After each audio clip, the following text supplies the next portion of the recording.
All right. Hello, hello. I cannot tell if there's just no audio or I can't hear. Oh, there it goes. Hello.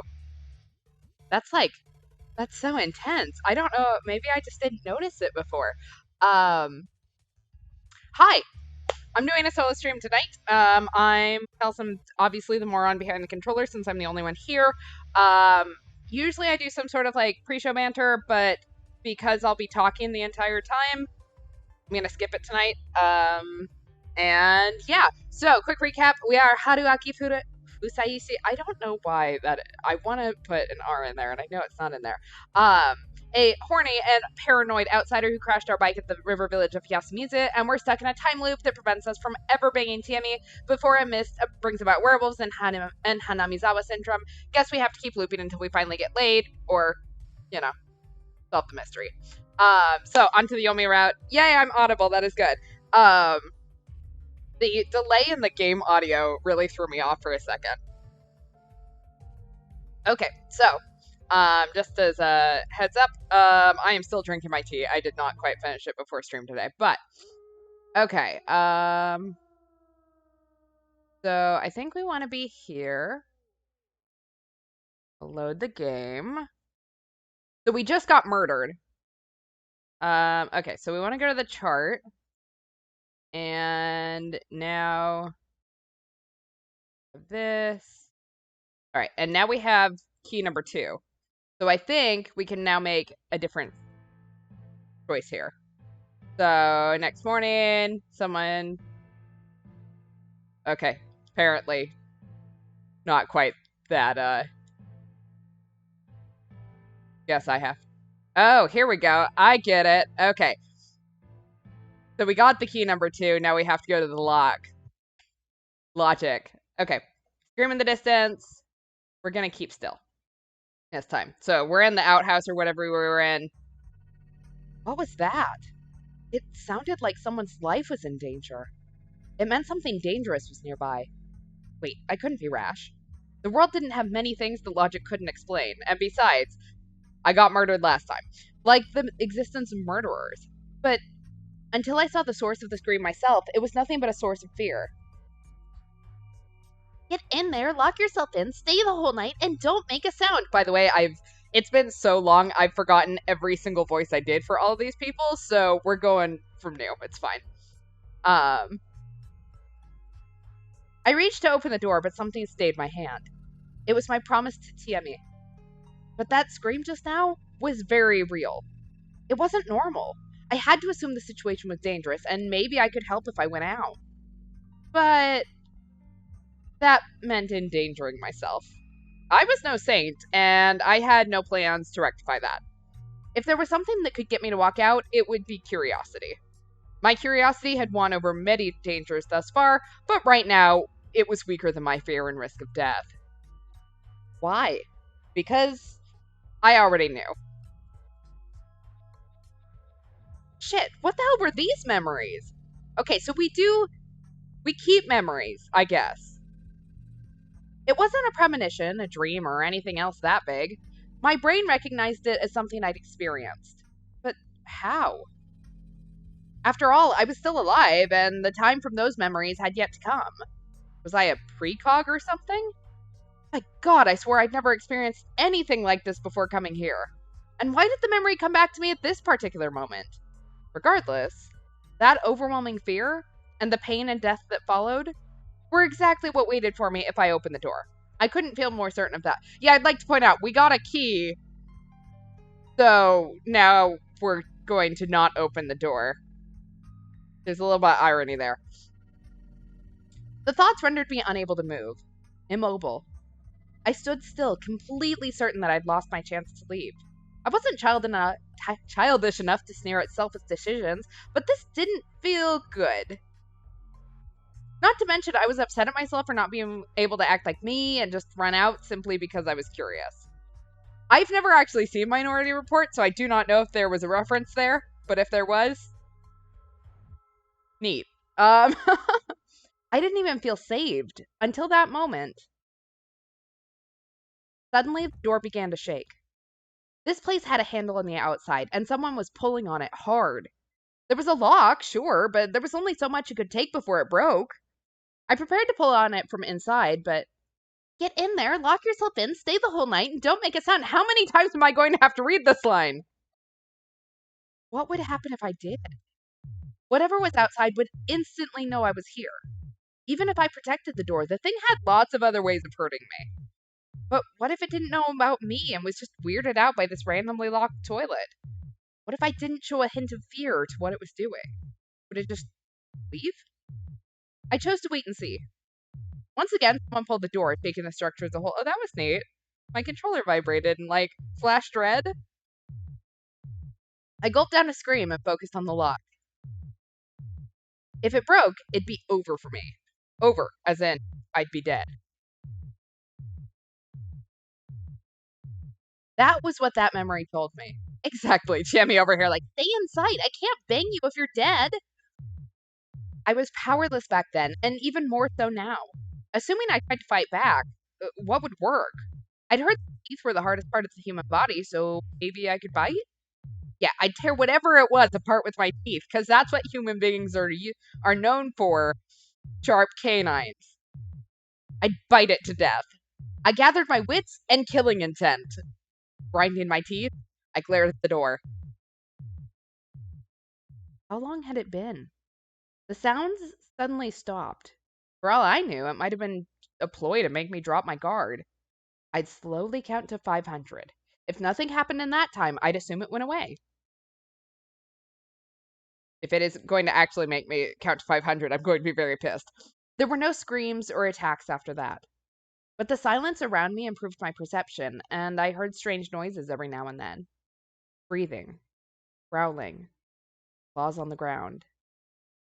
Basically, I felt a beastly presence. Hey, bite the enemy is usually a good instinct. It's just that, like, we're dealing with a werewolf, and generally, they have worse bites than we do as human beings. Or maybe you're a werewolf, I don't know. Like,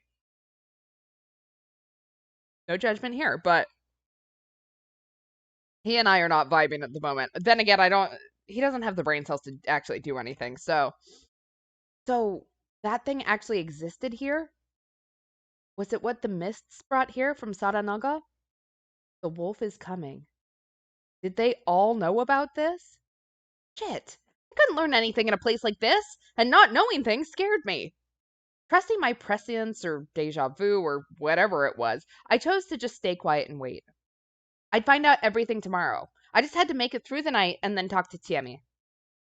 And if it was something I couldn't solve, I'd just run away. Exactly. If you bite each other, then it becomes kinky, so it works out. And look, I am sure there is fan fiction out there about a human and a werewolf biting each other. I don't know how it ends, because that's not the kind of fan fiction I read. But I'm sure someone has written smut about it. We'll just put that out there. Thankfully, my bike repairs were going well, but I'd be leaving even if it didn't work. I'd walk to Kamifujioshi if I had to. Unlike Yasumizu, they might have had reliable means of transport. For now, I just had to stay awake and make it through the night. Yay, we made it to dawn and we got a trophy out of it. All right, 5:13, Tuesday. We survived. Little did we know, it was like right after midnight, like 12:01, and then we die.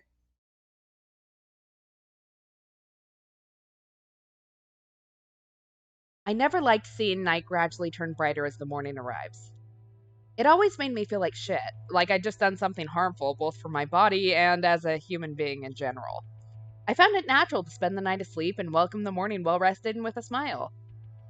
I'd never expected to feel so much gratitude for the morning light leaking through the door of an outhouse. It felt like the beasts had been out and about the whole night. Naturally, the high humidity here had made my clothes all wet and sticky. It was unpleasant, but even trying to move them and make it more comfortable for myself felt like a matter of life and death. Maybe it was a good thing I couldn't relax, but hell, it was exhausting in more ways than one. When I heard Tiami shout, Haruaki-san! In the distance, I was so overcome with relief I almost fell to my knees. If this turned out to be a trick and I opened the door to see some wolf with a chewed collar in its mouth lunging for my throat, I'd just give up and let it have me at this point. With that in mind, I opened the door. I expected to see the same picturesque village I'd seen yesterday, so what I actually saw shocked me pretty hard. There we go. Sasato's over here writing Twilight AUs of Naruhodo and Baron von Zeeks. Is that who she'd write them about? Kazu? Would it be like... Because I feel like Kazuma would be a natural vampire, like come back to life, whatever, but... There we go. My clothes are wet and sticky because of the humidity and for absolutely no other reason, certainly nothing involving Tammy. What the hell was up with this thick mist? I couldn't see shit. It was like the entire area was consumed by it. Did someone line every inch of this place with dry ice or something? Haruaki-san! I could hear Tammy, but not see her. Tammy-san, I'm right here. Haruaki-san, what are really... Ah! I heard a wet sound and finally saw a silhouette within the mist. Are you okay? I'm stuck in the field. I walked up and saw exactly what I expected. A girl struggling to free one of her legs stuck deep in the paddy field. I see. Well, good luck. Hey, help me out. Oh, you can't do it yourself. Take my hand then, and out you go. I tugged her hand and braced my legs. That was enough to help her, but she lost her balance and... Whoa, safe. Headlock! This is a wrestling move! You're actually pulling it off! Despite how close we were now, this wasn't the least bit romantic. I love how this man spent the entire night scared out of his wits going, oh my god, what the hell is up with this? And the minute we see Tammy again, we're like, let's flirt. You gotta respect the game, like... Anyway, I'm glad you're okay. I definitely remembered a time where I was far from all right, though. Yeah, I guess I am. I had no idea what that was about, so I didn't see any reason to Sir! My dude, we just spent all night in an outhouse, scared out of our wits, and we're like, you know what, we're just not gonna mention any of this. We're good now. I did feel like there was some beast outside. Tammy's expression immediately darkened. She clearly knew what I was referring to. I have lots of questions, but right now, I'm more interested in the scream I heard than anything else.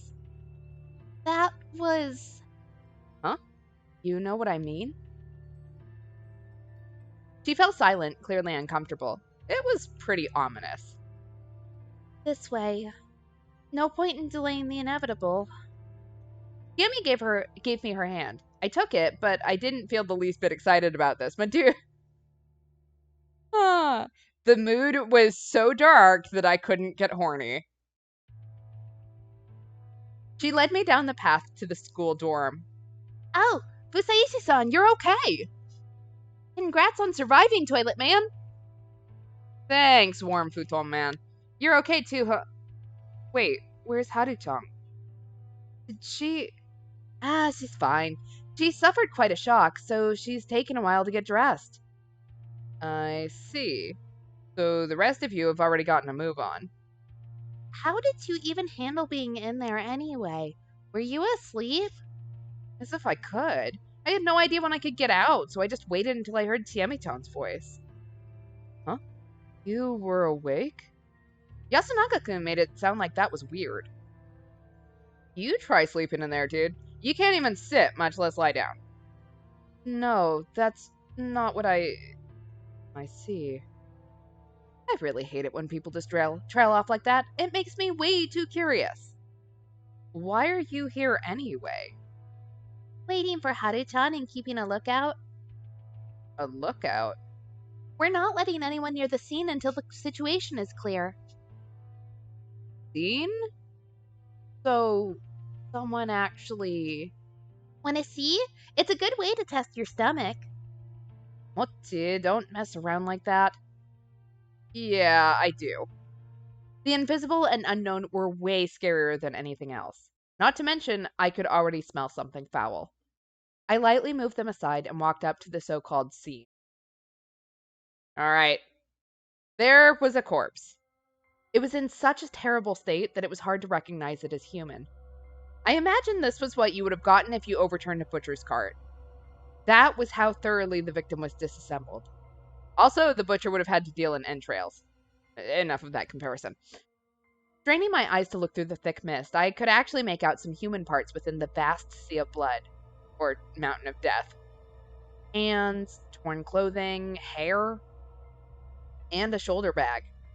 How professional. She kept hold of her interviewing tools even while running for her life. Didn't do her odds of survival any favors, though.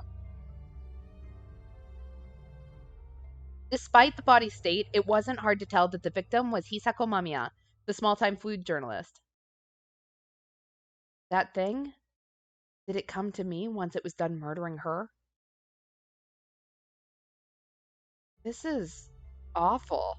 Yeah, this is an active crime scene. The local detective just arrested a spirit medium for it. Everything's fine now. Are you alright? Feel nauseous or anything? She was cute, but also we don't need another person for Haruaki to drool over. So she died for the cause or something. Yami was standing a short distance away, looking at nothing in particular. I got nothing to puke, and, well, I'm used to this? What? Is that what you were studying in college? Well, I guess you could say that. Huh? Seriously? So, can you do autopsies and stuff? When asked if they study medicine, I guess you can say that is what students from similar departments say to make themselves look good. But I did see a few pathology analyses. I crouched down and put my hands together. Then, grimacing at the harrowing reek of bloods, innards, and especially digested food, I brought my face closer. Perhaps I could learn something from this? I could, even if it wasn't much.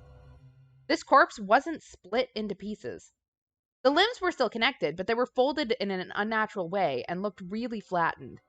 They were either crushed or bent with no regard to bones or muscle position.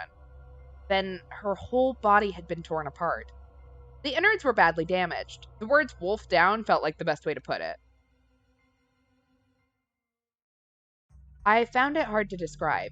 This wasn't my job, so there wasn't much I could tell about it without touching it. This is way beyond anything I've ever seen before. I can barely tell what happened here. I had an urge to add that this seemed inhuman, but I kept myself from saying that. Anyway, we should call the police. Leave it to the pros. So I take it we're not calling the police, it's fine. I said something any good citizen would, but for some reason they didn't seem to agree. Haruaki-san, the police won't come. Why wouldn't they? I mean, someone died. They won't. Then let's evacuate. That's not happening either. Why? We have my bike and their van. Anyway, with Fusai-san, we now have all the survivors, so let's go to the dining hall. We'll wait for Haru-san. Yeah, you do that. Let's go, Haruaki-san. Can I get an explanation? Sorry, but I'm not in the mood for explanations. Figure it out yourself. It was the first time Chimmy had acted so harsh with me. I was pretty irritated myself, but it must have been worse for them. They actually had info on what was happening here. Sorry, that was insensitive of me. Chimmy said nothing more and just silently walked off. I followed after her. When we reached the plaza, I instantly understood what she'd said about evacuating. The bike and the van were both completely destroyed. The latter was in a particularly bad state. The front window was broken, all 4 tires were flat, etc. My bike was on its side, its front fork was broken. Well, it was basically scrap metal now. Fuck. There was a rock right next to it. Yes, we had our weapon. So someone just went at my bike with a rock, it's fine. There we go. Let's weigh our options. On one hand, getting the cops involved usually makes everything worse. On the other hand, getting the cops over here puts those pigs at risk of being eaten by a werewolf, which is good for the world. We are very much ACAB on this stream. And there were more remains inside the van. It looked like an enormous mountain of flesh and bone.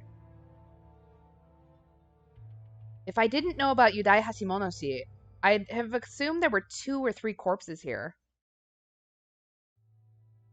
Hashimoto-san? Chiemi slowly nodded. I now knew we'd lost not only 2 lives, but any means of transportation as well. Look there. She pointed at a wooden electrical pole. The line was dangling, torn apart with no hope of repair. The other power lines are fine, but the dining halls was destroyed along with the telephone line. We can't contact the outside. I took out my own phone. It worked, but the battery was almost dead, and like before, it was out of range. The situation had become even harsher than before. Look here, too. Chiemi walked a few steps away. I followed after her. There was a large boulder. It's a nice boulder. It was tall enough to reach an average roof, and there were drawings on it. A crimson symbol of some sort. What did it represent? At first, it looked like an incoherent mess of lines. However, I soon realized there was a pattern. It felt like the calling card of some street gang. From what I could tell, the basis was a warped diamond shape with a spiral inside. There were 2 of them. They seemed to be drawn in blood, but that wasn't nearly as disturbing as the bizarre shape. 2 wolves have snuck into the village. We have to fight. Yami made a quiet declaration. Apparently, this settlement had been invaded by something malicious, and it was intelligent enough to rid it of all means of escape or contacting help. I could understand that much. But it didn't make sense to me. This wasn't some isolated island. There was the cliff, sure, but you could still go down to Saranaga or go to Kamifujiyoshi. I'd ask about that the next time I had the chance. Sorry. Hmm? Sorry I got mad at you. It must be hard for you, too. Don't worry about it. I'm just an outsider. Don't say that. Oh, poor choice of words on my part. I mean, I'm an outsider who doesn't know the rules, so I'll just silently watch for the time being. I'm tired, but I think I'm less shaken by this than most people, so I figured it's best for me to stay cool. I imagine even the elders here are bothered by this. There we go. It's not just a boulder, it's a rock. The pioneers used to drive those babies around for miles. All we need to do is jump on one and get out of there. Haruaki-san, are you really just some university graduate? What else could I be? I don't know. You seem way too calm about this. Like you're used to situations like this. My nerves are pretty messed up, I guess. The small dining hall was jam-packed with people. He survived. Good morning. Though I guess it's not very good considering what's going on. I'm sorry. I didn't prepare enough tea.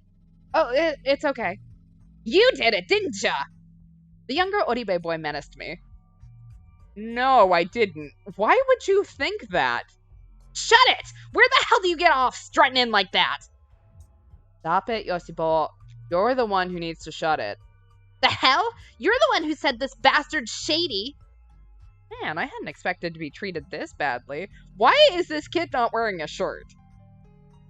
I'm saying this ain't a matter for a brat like you. And you're bothering Kaori-san, right? Takumi-san, please calm down. Let's keep it peaceful. It's fine, we'll talk it out.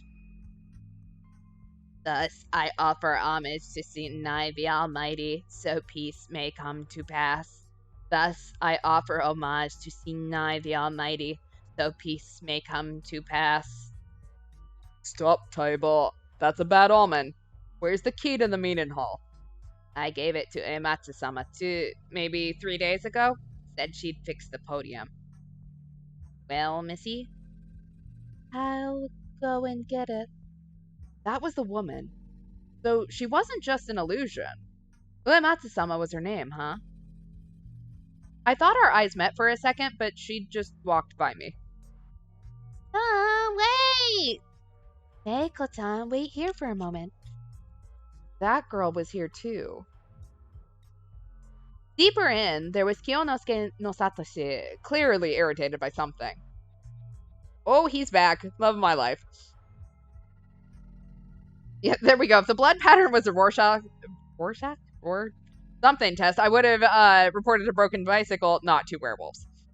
Yeah, I don't know how she decided there were 2 werewolves out of, like, some weird, diamonds, but I guess we'll find out. And not too far away, there was the old man who cried wolf. Just like yesterday, it was hard to tell what he was looking at, let alone thinking.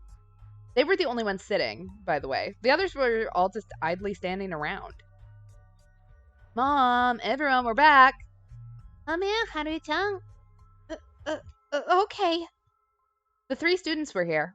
With them, the settlement's entire population had gathered. As for the outsiders, the journalists were dead, while I and the mysterious girl had survived. I didn't know the circumstances, but they probably had their reasons to be suspicious of me. Suddenly, Chiemi did something unexpected. Rikako-chan, can you wait a moment? She stopped the girl who was about to go get some tea. Each villager seemed to call her differently, so I didn't know what to call her myself. This is Haruaki Fusaishi-san. He crashed his bike and I met him at Saranaga. Oh, hello. An introduction? Now? Why? This is Rikako Uematsu-san. Uematsu is made of the kanji for spin and end. Pretty rare, right? Well, she's the current head of the Uematsu household, one of the chief families from Kami Fujiyoshi. I'm Rikako Uematsu. Pleased to make your acquaintance. Oh. So she was like a local celebrity, huh? Like Kyonosuke-shi's Nosato family? And that's Meiko-chan. We only call her that because we don't know her real name. Hello there. Nice to meet you. The girl they called Meiko trembled a bit and... Oh my. Whoa. Sprinted through the crowd to hide behind Rikako Uematsu. So, what do you want to say, Chiemi? I suggest not inviting Haruaki Fusaishi-san to the feast. I felt a wave of perplexion go through the room. I have no idea what this means. See, that ain't how it works. The feast is there to help us decide if he's shady or not, right? Their expressions were stern and their words harsh. No, I'm saying he doesn't even have the right to participate in the feast. The hell are you talking about? He's the shadiest of us all. Yoshi-kun, did you prepare for the feast? Huh? Yeah, I did. Who didn't? How was I supposed to react? No one else was raising their hands, but I had no idea what they were talking about. Me, probably? I don't even know what that entails. The other 2 who didn't prepare for the feast were taken by the corruption. However, Haruaki-san wasn't. I think the Okami-sama ignored him. Okami-sama? As in, Wolf-sama? Why the reference? And what was she even talking about? He's from Saranaga, sure, but he clearly just passed by. In fact, I think he'd get in the way of the feast. No, for all we know, forcing him into the feast would just make the Okami-sama mad. What do you think, Batang? Did you really survive without preparation? What was I supposed to do? Purify, shelter, dream. Basically, cleanse your body, lock up in a single building all by yourself, and wait for dawn while asleep. I didn't then. I was in the outhouse all by myself, but that's it. I didn't bathe and spent the night awake. The place got all noisy. They probably didn't expect that answer. I don't know. This never happened before. Tai-san sounded genuinely puzzled. What do you think, Rikako-chan? Rikako-san? I keep calling her Rikako-san. Rikako-san? I had no idea what kind of dynamics were at work here, but Chiemi asked for Rikako Uematsu's opinion. I consent to the idea. If our great Lord Sinai chose to spare him, he must be exempt from the rules of the mountain. Her words created even more commotion. So, there. Chiemi, you know what you're doing, right? If we remove him... Yeah, we won't have to waste our hanging for the day. Old man, what do you think? It was roundabout, but in the end, once again, the one to make the final call was Kanzo Makishimashi. You won't be in the feast. Old man. What? Glaring directly at me, the old man walked through the gathering and approached me. Seeing him from up close, I realized just how big and burly he was. It was pretty typical of someone living in a place like this, but it felt out of place on someone his age. His expression displayed both an inner strength to match his physique and a profound rage. If the laws of the mountain don't work on ya, it'll be our rules you follow. If you don't, I'll shoot you dead. He spoke slowly, yet decisively. Man, this was uncomfortable. Hold on. If he can be excluded, I would like the same to happen to Rikako-san and I. Huh? Why? We're from Kamifujioshi. We have no reason to play along with Saranaga's business. No, Sato-sama. That won't do. You're here on the day of the feast. It doesn't matter if you're Nosato, Uematsu, Miguruma, or Higuchi. Uncle, that'd mean Yasun and I could leave too. You were both disinherited. That's different. Why must people that are still part of the four families take place in this idiocy? Listen here, Kyo. Don't call me that, Muro. Let's go, Rikako-san. We have no reason to play with these peasants. No, Nosato-sama. Those in Fujiyoshi have a duty to remain present. All remains in the hands of Shinai-sama, and we now gather upon the platter named Yasumizu. But you got a problem, then go out. Let the corruption take you. Yonosuke eventually fell silent, and Rikako left. To get the key, probably. She returned in no time, and everyone began leaving. You're not coming with us. Alright. Where to, then? Takumi, is the cage open? Well, yeah. Oh, alright. I'll take him. Come with me. Everyone went to some hall near the village plaza, while Takumi led me elsewhere. Are you going to actually put me in a cage? We made our way through the tall grass between the buildings. Please don't actually put me in a cage. At a dead end next to wild trees and a rocky cliff, there was a large cage. Oh my god, I'm actually going to be put in the cage. It even had a roof and would have passed for a hut with a bit of work. This is where we keep the live game we capture. Sorry, but you'll have to wait here. I can't say no, can I? Don't take it the wrong way, okay? You'll be out once we're done with the feast. It won't take long. And I can't get any details, huh? Yeah, I do feel bad about this, but you should be thankful you don't need to take part in the feast. How was I supposed to feel that way if I didn't even know what the feast was? I'd have asked, but he looked pretty irritated, probably because he wanted to get it over with, so I kept my mouth shut. The floor of the cage was mostly gravel, with spaces of wheat and other things littered about. There was a vague but very clear scent of beasts. Can I lie down here? I figure I should sleep whenever I can. Man, you're brash. No, just a coward. I don't want to die is all. That was why I'd abandoned those people. After Takumi-san locked me in and left, I laid down and closed my eyes. The ground was hard and it reeked pretty bad, but it was still an improvement over the outhouse. I should have taken the time to think about what the villagers had said, about my strange memories, and about how I could get the hell out of here. That was what I wanted to do, but I knew that I'd just be swept away by an unproductive spiral of regret if I went down that rabbit hole. Have I always been this admirable of a person? Another thing, for some reason I felt like I'd spend the entirety of this time just watching the battle. So I decided that I'd focus on resting in preparation for what was to come. I know, like, I'm not even hungry and I want to be on the feast. Like, this sounds like a fun thing. I know it's probably not, but I want to know. Everyone sitting?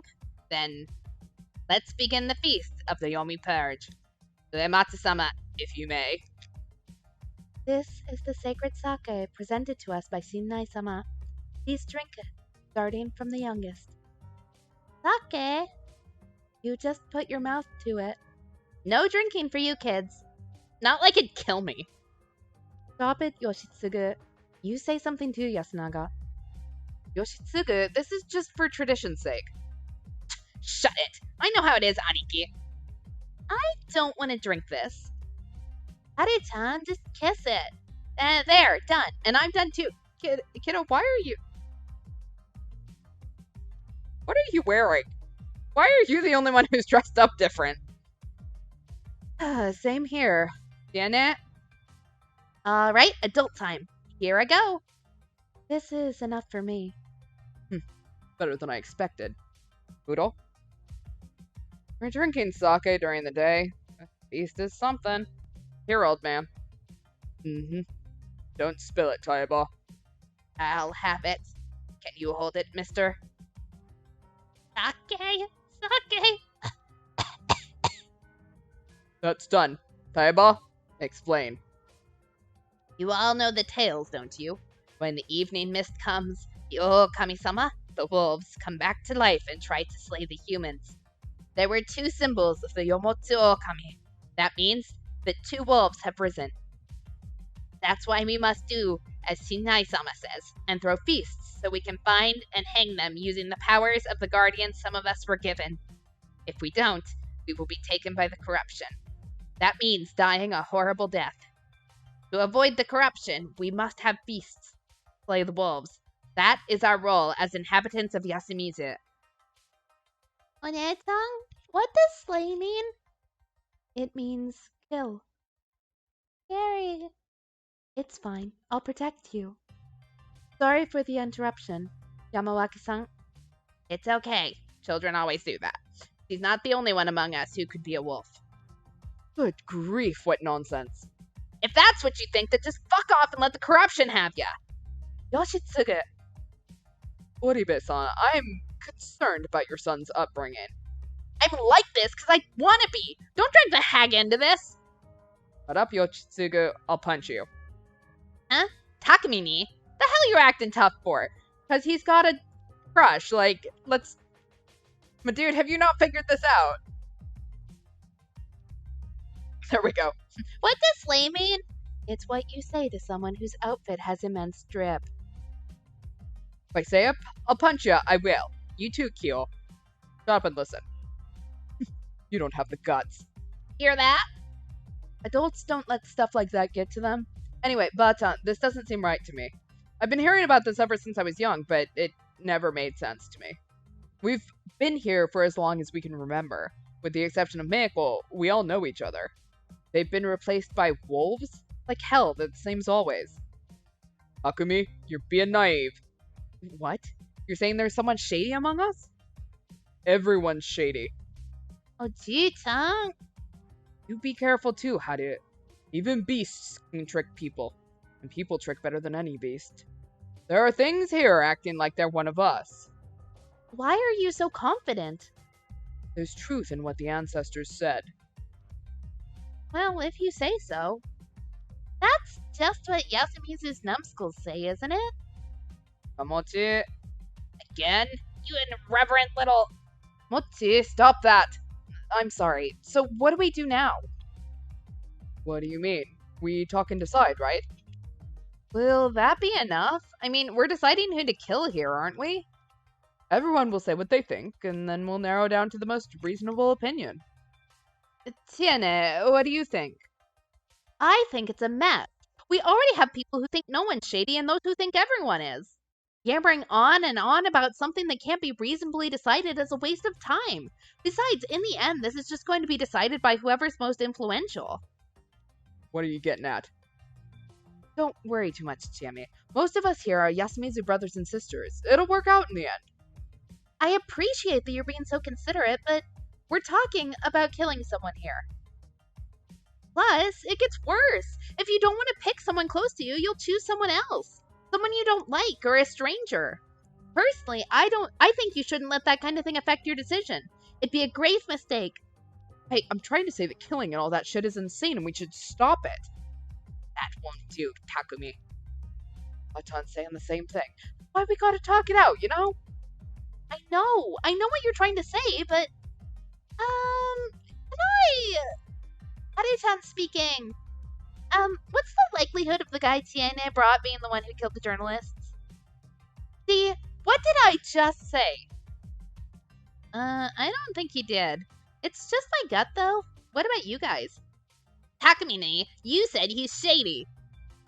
Yeah, I did. But like Tammy said, we shouldn't make decisions based on that. Also, the guy's weird, but I don't think he'd do something like that. I'm with you on that. This is our problem, so we should solve it by ourselves. Isn't that basically choosing someone based on who you like? So, how do you think we should choose Kyonosuke-san? I believe a majority rule is the most reliable method here. Yasunaka Orebe-kun. Hail democracy and all that? That's not very like you. I'm merely saying that there's no better way to get the common opinion of this many people. Also, talking it out and making the decision then is basically the conclusion most people agree with, no? That's the same thing as majority rule. Otherwise, like you mentioned, everything would be decided by whoever had the most influence. Who would that be here in Yasumizu? Kanzo Makishimashi, Tai Yamawaki-san. And who would be killed? Me, of course, the non-local. Isn't that foolish, considering the people deciding might themselves be wolves? Nosato-san. Just so you are aware, I have no intention of dying. At the very least, I want a method where I have a say in what happens. I'm against that. Majority rule? Yeah, you'll get a conclusion, but there's no guarantee it'll be right. I still think talking it out and deciding then is best. Speaking of which, what would we even talk about? Taibata, you said something about the Guardians of the Mountain lending us their aid, right? Yes. The snakes, the monkeys, the crow, and the spider will lend us their aid. Do you know the details? The snake. Old fart, you know about it? The snake? And ask the mountain who's a wolf? There are two monkeys. They both know who the other monkey is. The crow can ask the mountain if the hanged one was a wolf. The spider can ask the mountain to protect someone from the wolves, but only for one night. That's what I'd been told too. The wolf has come.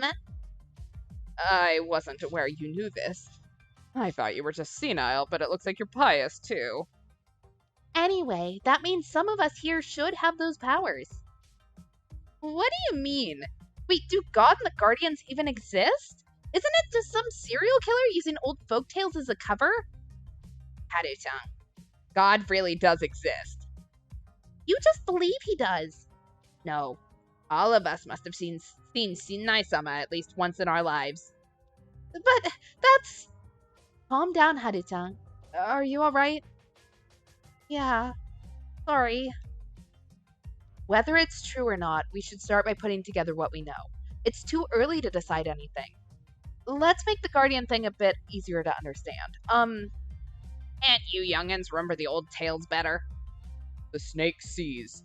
The monkeys hold hands. The crow tastes. The spider protects.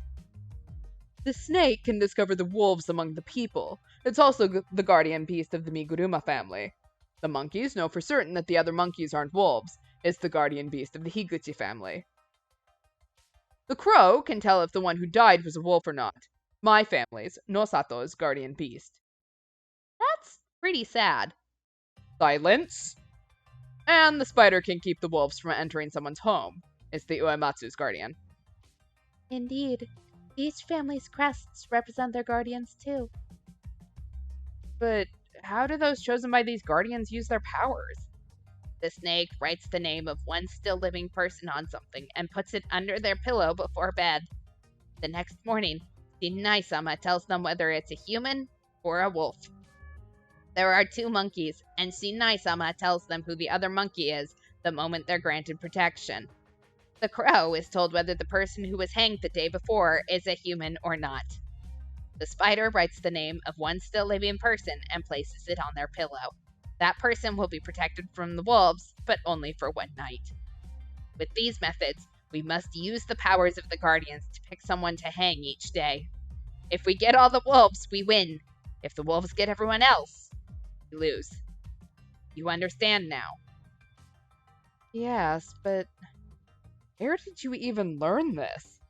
I heard about it from my Oba-chan. Wait, that means those who have village head family blood have their guardians, right? I'm not so sure about that. I mean, we don't have anyone with Miguruma blood, disowned or not. I heard that the guardians are very fickle about who they lend their aid to. Then who are they? If they reveal it, they might make themselves targets for the wolves. We won't get anything done if we can't talk about it, though. You think so? What if... Ugh, screw this, we're wasting time here. Listen up, my guardian's the snake. Huh? What? Takamine, is that true? How do you even know that? I forgot to explain that.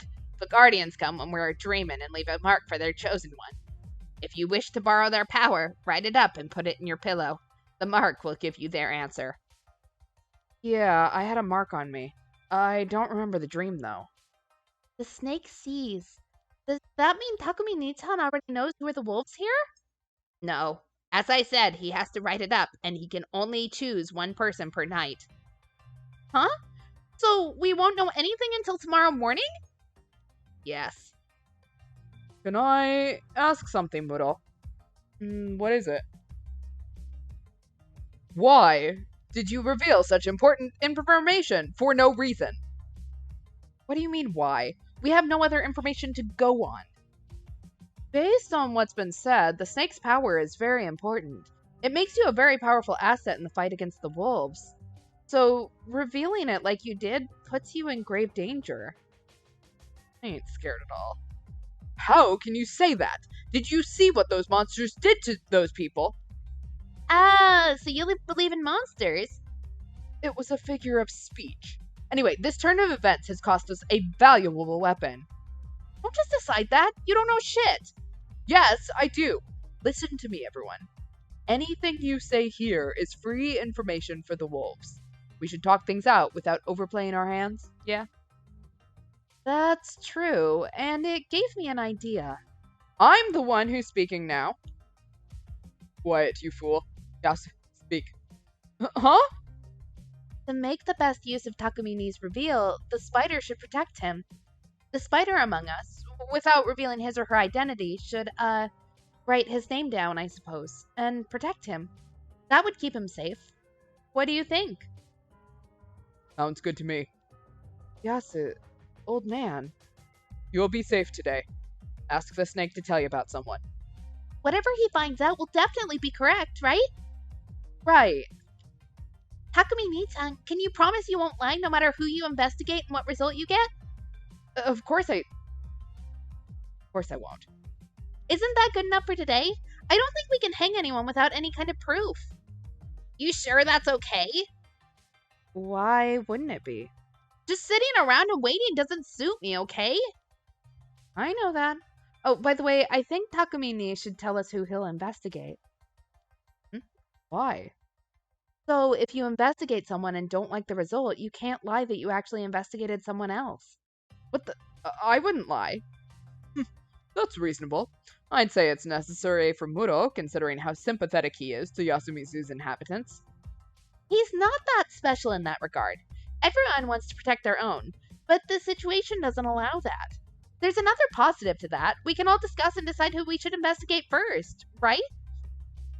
True. I'd like to talk about that too. Who do you think I should go for, Yasunaga?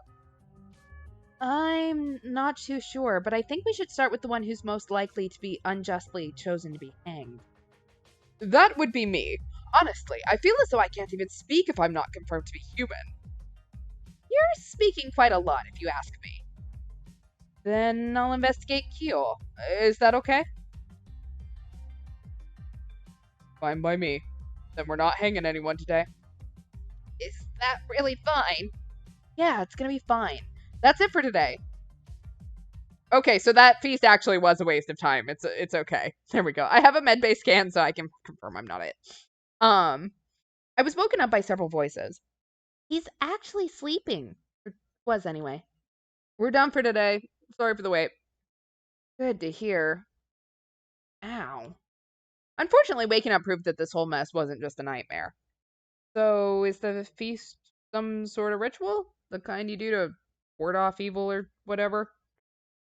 No, it's more of a gathering. I see. So you try to find the culprit.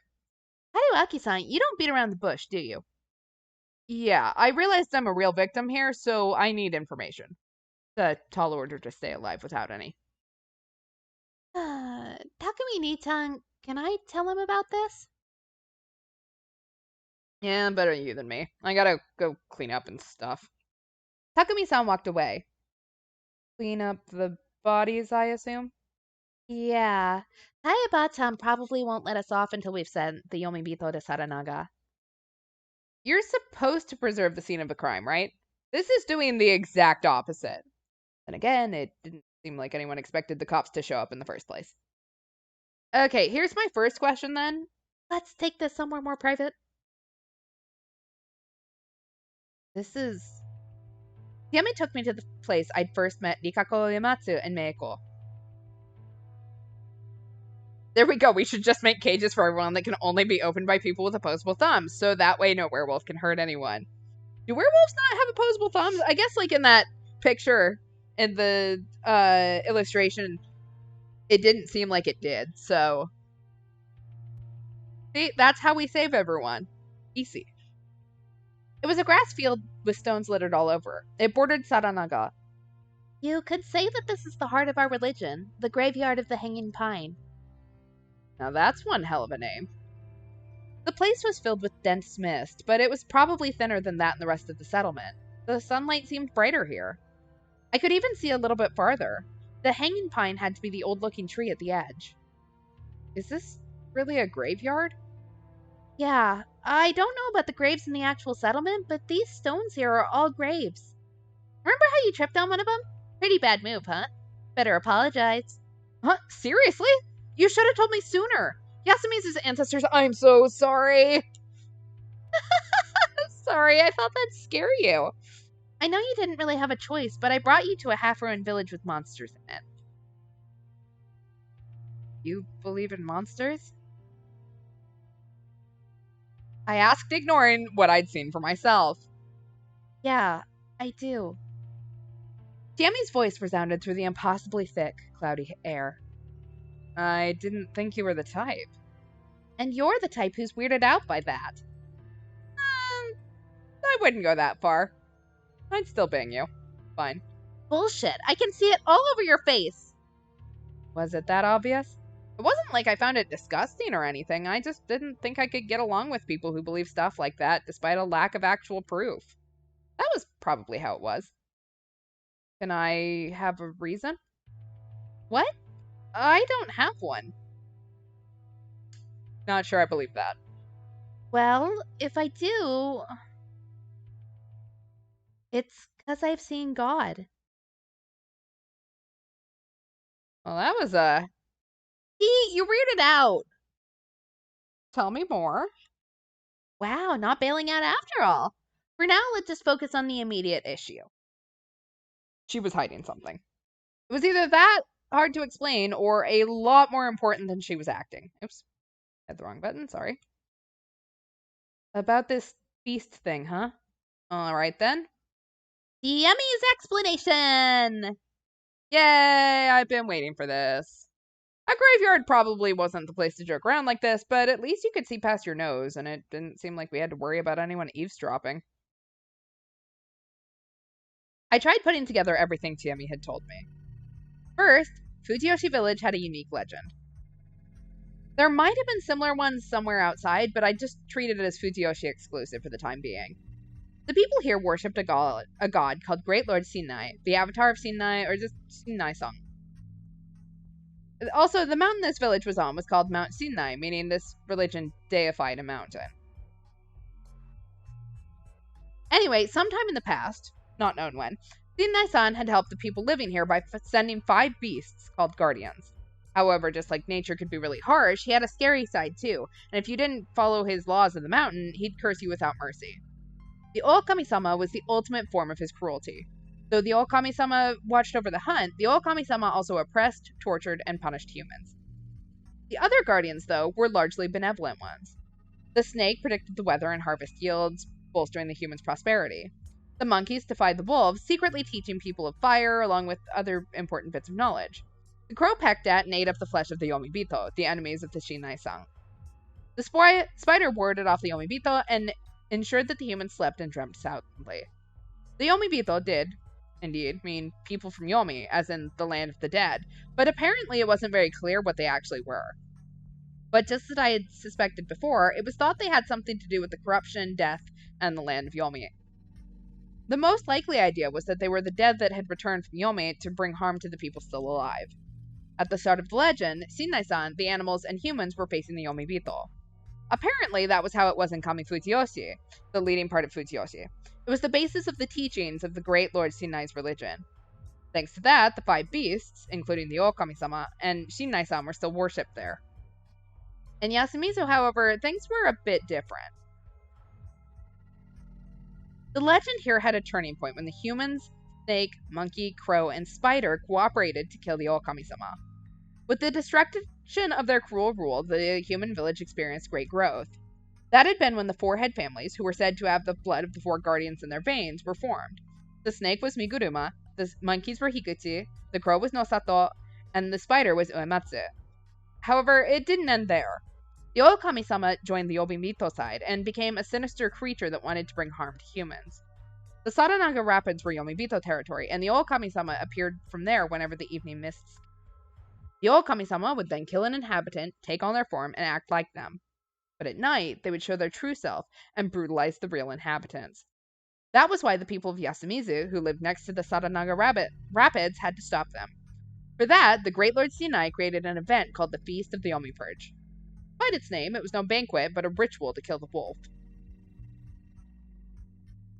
In the feast, the villagers were allowed to kill one person a day. You basically had to kill your own people, something that was taboo for ages, but it was permitted here in order to rid the group of the wolf. Some humans were also given the powers of the guardians: snake, monkeys, crow, and spider. It was like a banquet of betrayal. They all drank some sake and chose someone to kill. That more or less explains everything. I see. It was a lot to unpack, but I got the general gist of it.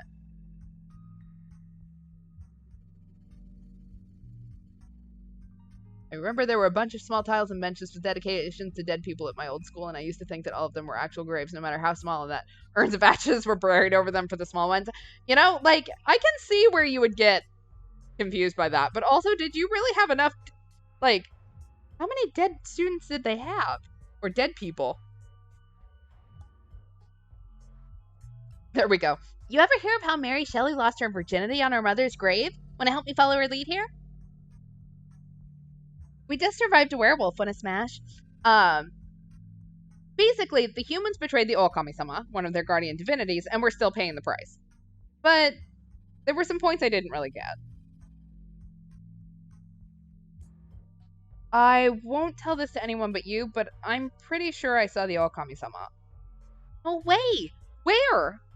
I just took a peek through the space in the outhouse door, so I didn't get a good look. I couldn't tell her that I'd had a realistic dream where I was killed. It had a human body and the head of a wolf, I think. No way! Can I take that as he seriously saw it? Yeah. A human body and wolf head matches up with the depictions of Okami-sama and Shinai's festivals and the deified images in Kami Fujiyoshi. So if he's got a human body, they must have opposable thumbs. So the cage's idea won't work. Before I saw it, though, I heard a woman scream, so I figured that thing killed Mamiya-san. Was that the brutalization you told me about? I mean, if it killed and replaced her, you wouldn't have her body, right? Sorry, I forgot to tell you something. Shinai-san is very strict with his laws and gives various punishments to those who break them. You mentioned something like that. Basically, they broke the rule of preparing for the feast by bathing, locking up in a room all by yourself, and sleeping. That's why it's believed they died to the corruption. I couldn't see how you could get such mutilated corpses from something called the corruption, but there was something far more important. Basically, you didn't tell me about the laws and turn me into Toilet Man so I could die, huh? No. Listen, I honestly thought there was no way an outsider could survive. But I wanted to at least find a way that gave you a shot at making it through the night, because I didn't want to let you die. And look at that, I actually survived. Yeah. Sorry, but I really didn't expect this. Time I didn't get splashed, huh? Don't be like that. I'm actually really glad you didn't die. I wasn't sure how to feel about this, but hey, at least she tried, right? She didn't try very hard, because we didn't do the whole bath thing, and, you know, like, she didn't actually tell us about any of what we were supposed to do, like sleep. She just shoved us in a toilet and called it good. So, did she? Did she try? So that scream really was Mamiya-san's, huh? Or was it someone who got brutalized? No, I'm not really sure.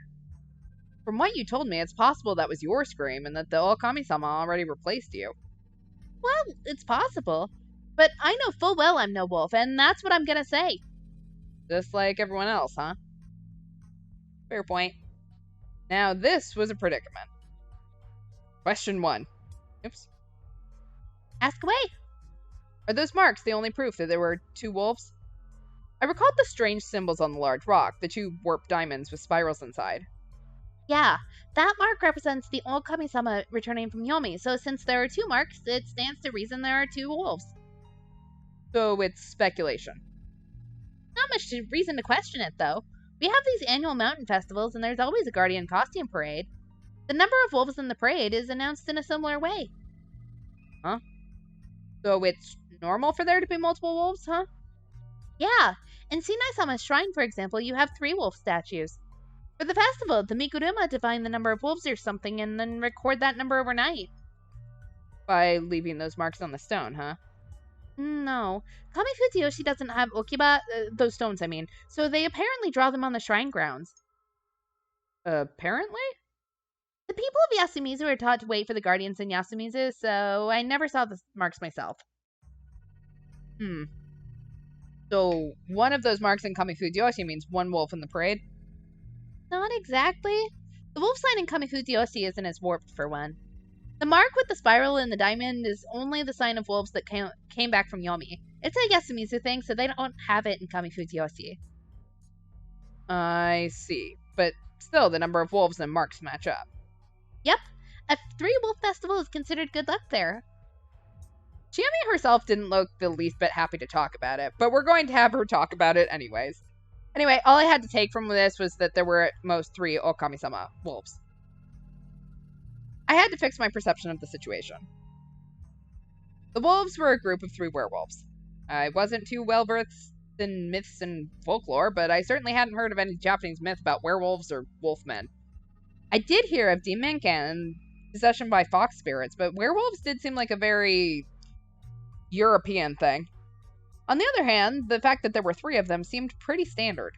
I guess it had something to do with presentation, trinities, and all that. Though the idea of 3 werewolves did seem a bit excessive in terms of content. Anyway, I now had a better grasp of the situation. That made it easier to understand what was going on here. What about the humans who got guardians? How many of them are there? There are 2 monkeys, but only one of the rest. See. So there are 5 guardians and 2 wolves, and the rest are humans. It's pretty bad that there's 2 wolves. Does that make them strong? Well, that's one reason, but you can only kill 1 per day, right?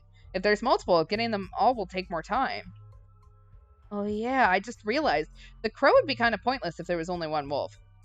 Why? The crow's ability lets them tell whether the corpse is a wolf or human, right? That means that a wolf doesn't transform back into a wolf even when it dies. The corpse stays human. That makes the crow's power useful. You wouldn't be able to tell if a wolf was dead otherwise. Yeah, that's true. But what does that have to do with the number of wolves? Well, imagine there was only 1 wolf. They killed him. What happens next? I got nothing. Exactly that, nothing. Or rather, the wolves won't kill any more people. Game over, humans win. Oh, I see. So if there was only 1 wolf, you could tell it was dead because the killings would stop. And the crow would be pointless. Exactly. Wow, you're sharp. Well, it's not like this information's very useful. I'm still impressed by how you keep cool in this mess. You're not just some student, are you? What else could I be? A detective? I like that. I'm a famous detective who came to solve a difficult case in the countryside. Daisy Yokimizo's world. And you normally investigate affairs and debts. Wow, that got real quick. Anyway, I got more questions. How many people can the wolves kill per day? It'd suck if everyone got killed overnight. That won't happen. Remember the snake? They need to ask the mountain who's what. True, and the spider would be pretty useless if they just protected 1 human while everyone, including them, died. This is also why I wondered if Mamiya-san Hashimoto-san got brutalized. Killing even 2 people would make it pretty bad. But if it was just 1 per day, well, that raises another question. Why do these supernatural monsters even need to follow rules like that? Is that weird? Of course it is. Imagine if there were 3. 1 corpse would barely serve as a snack. I don't think they're attacking people because they're hungry. Oh, so they're just out for revenge? Not really sure, but it doesn't seem like they're doing this because they want to. I feel like they have their own laws they have to obey. That was what bothered me so much. The Feast of the Omniparch had rules, and breaking them would mean being taken by the corruption, some sort of supernatural punishment from Sin Naisang. If this was really just divine retribution, surely he would want the Yomibito done with immediately. However, instead, the humans retained the aid of their guardians, and only 1 kill was permitted each day. Even the wolves couldn't break that rule. Were the laws of the mountain equally binding to both man and wolf? In Christian theology, both humans and Satan were God's creations, equal before him and all acting based on his master plan. Was the god of the mountain similarly inclined? A legend of slain wolves and their revenge. Was it really that simple? Or was there something else going on? Quite scary. And I wanted to know all about it. I guess we should at least ask the elders how many people the wolves kill. True, but is someone really gonna die again tonight? We already got 2 casualties, and for all we know, those the wolves replaced might be dead too. Hold on, they're cleaning up the bodies, right? We gotta check them properly to see if there aren't more than 2 bodies or anything. Kansla Jitan checked it out first thing in the morning. There were only 2 people's worth of bones and guts. Huh? Really? Does he have experience doing this kind of thing? He's a hunter, so he's used to butchering animals. Well, that made sense. That reminds me, this is probably the most important thing. Why aren't you trying to run away and call the police? There we go. Do you think God stays in heaven because he too lives in fear of what he's created here on earth? Do you, Tiami-san? I want a straight answer to this. I honestly can't think of a better move in this situation. I was aware the people here were superstitious, but those superstitions are getting people killed. So why was not a single person objecting?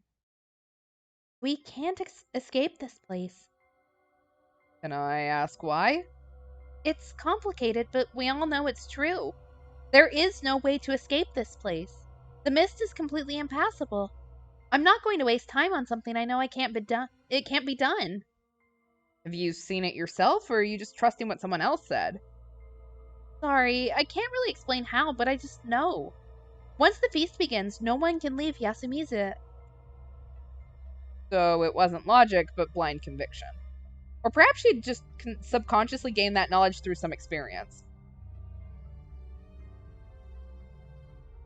Yeah, as if. So you have no proof, but still believe you can't escape. Yep, everyone else would probably say the same. What are the odds that your blind faith is in something that's total bullshit? Well, higher than 0. What if I said that I, as someone overlooked by the god of the mountain, would try to leave anyway? I'd do everything I could to stop you. Even if the others allow it, it's because they don't care if you die. Well, that was pretty scary. So you're worried about me? More than anyone else here. Thanks. I can just feel the love. Love? She was going all red on me now. That seems to be taking it pretty far for an act. No, I just have a conscience. The others here don't then? Well, you should know that they're way colder to outsiders than they appear. I'm kind of an outsider myself, so I can relate to your situation. You'd go on a road trip with someone just based on that? Hey, that might have been our final farewell in this life, so I wanted to make it nice. Huh? You only agreed because you felt sorry for me? Don't think you can get out of your promise that easily. Wow, how do I respond to that? Oh, but wait, your bike's broken. If it's for a date, I'll take out a loan on a new one. A date? I guess it is. But wait, you'll take out a loan while you're still in school? Besides, don't promises like that usually end up with someone dying? Let's worry about that after we survive. Shit. First she was all over me, and now she was playing hard to get. In normal circumstances, that could be kind of fun, but right now she was the only one I could rely on. The emotional support would have been nice. Back to the whole police thing. Really, you can't expect much from them here. Because it's supernatural? Well, that's one reason, but we also have just one officer in Kami Fujioshi. And Kami Fujioshi wants nothing to do with what happens here in Yasumizu. You know, I've been thinking. Spot on. I hadn't even said anything yet. Yep, Yasumizu is basically the local settlement for those who are ostracized. Really did guess what I was going to say. Ostracism. In ancient times, villages often punished criminals and the like by ostracizing them. They were ignored and excluded from all social welfare aid. Basically, people were excluded from the larger group and treated coldly. It was one step away from banishment. It wasn't just emotional torment either. Back in those days, not getting the help of other people was a matter of life and death, making this quite a harsh punishment. Did you all do something? Most of us did nothing. The Makishima, Yamawaki, and Muto families have been here for generations. Can you keep a secret? Sure. Kaori Oribe-san was originally an outsider who married into the Higuchi family, but her husband messed up somewhere down the line and died. I hear she was forced to move here with Yasukun, who was still very little. Well, that wasn't a pleasant story. I'd heard ostracism still survived even in this day and age. Some rural groups would brazenly cut off your gas or water supplies if you didn't fit in. And again, neighbors in cities had their own communication problems. Basically, humans hadn't really changed much over the years. Still, ostracism because of family troubles? In this day and age? Seems so weird, ugly, and behind the times. Then there's Mochi. He was the Nosato's family heir apparent. Guy's an actual blue blood. That's very hard to say, blue blood. Huh? Really? Yeah, he and Kiyonosuke-san are uncle and nephew. They were nothing alike. Maybe that's because one of them's like 40 and one of them's like 8, but you know, they're nothing alike. Mochi's a bit weird though, so he was put up for adoption and sent to Yasumizu. Oh yeah, Kiyonosuke had said something like that. Ish, what century did they think it was? What about you? I did an oopsie. Did you used to be a bit wild? You don't like that? Nope, I'm actually into that. Wow, you really go all in, don't you? With her pulling hit and runs, I really had no choice. Okay, so that was a weird conversation, but anyway, this place was basically abandoned. I couldn't expect any outside help, and everyone here believed they couldn't escape this place due to supernatural reasons. What were my options here? All right, do we want to leave Yasumizu or do we want to stay? We have an option. It's been a while since we've had an option. I feel like neither one is a good option. If we leave, we could be lost in the fog forever. I've played Persona 4. Like, the fog does not mean anything good. And if we stay, there's a werewolf. Seriously, Tiami is reciprocating way too much. Like, girl, you can do better. I mean, maybe it's just because the list that she gets, you know, like the options she's got are so small for all the men in this village. All right, whichever option keeps us with Tiami, ride or die. I mean, I assume that she's not leaving, so we'll stay then. Being left out of the feast hardly guaranteed my safety. Obviously, escape was the ideal choice, but at this point, I didn't see anyone guiding me out. All I had to look forward to was either dropping dead somewhere in the mountains or becoming a snack in this village. The first seemed way more attractive, but unfortunately I'd gotten attached to the people here. Abandoning them would at least make it hard for me to sleep at night. That's why running away wasn't an option for me. I'll go ahead and ask, why aren't you letting me eat Yasumizu stuff? What is this foreshadowing? You noticed? Yeah, and I figured I should clear up anything shady before it comes back to bite me. It's scary. You got me. But really, this is just some insurance. A little medicine for the mind. Oh, tell me more. You know how it can be, right? You eat something from a strange place, and the next thing you know, you're turned into a pig and can't run away. What? Is this hell or something? I'd seen that anime on DVD, by the way. Which way to the bathhouse? Pretty sure that was a Spirited Away reference. I can't say it isn't. It seemed like some serious overthinking to me, if not just serious superstition. How long would this last? I brought a ton of food from the outside, so you should be fine for a while. Cup ramen, huh? I did appreciate it, but I had mixed feelings on living on it, like it was the apocalypse over local superstition. Anyway, we went to Tiami's room and she gave me some cup ramen. We agreed I'd pay for it after all this was over. I actually skipped 2 meals, so I was still hungry, but I was used to skipping meals to cut costs, so that wasn't a problem. But we were willing to take out a loan for a bike. It's fine. I wanted to relax and think things over, but Tiami was curious about the others, and I ended up tagging along. It was probably because I wasn't in a position to be by myself. Oh, welcome. Are you here for lunch? Nope, we're just here to kill time. Can we sit? Of course. I'll bring you some tea. Can I just have some warm water instead? Oh, but tea is good for you. I'm the type who can't sleep if I drink tea. Oh, I see. Warm water it is then. I'd have liked it if you refused that too. But you use water from here whenever you make cup ramen, right? Ah, You didn't realize that? maybe it's safe when you boil it? Could Hell's water really be purified by boiling? Here you go. I must say you're quite unfortunate. Your bike was broken and now you're, you know. Oh, it's nothing compared to everyone else here. If I may ask, does this kind of thing happen often? Is it like annual or something?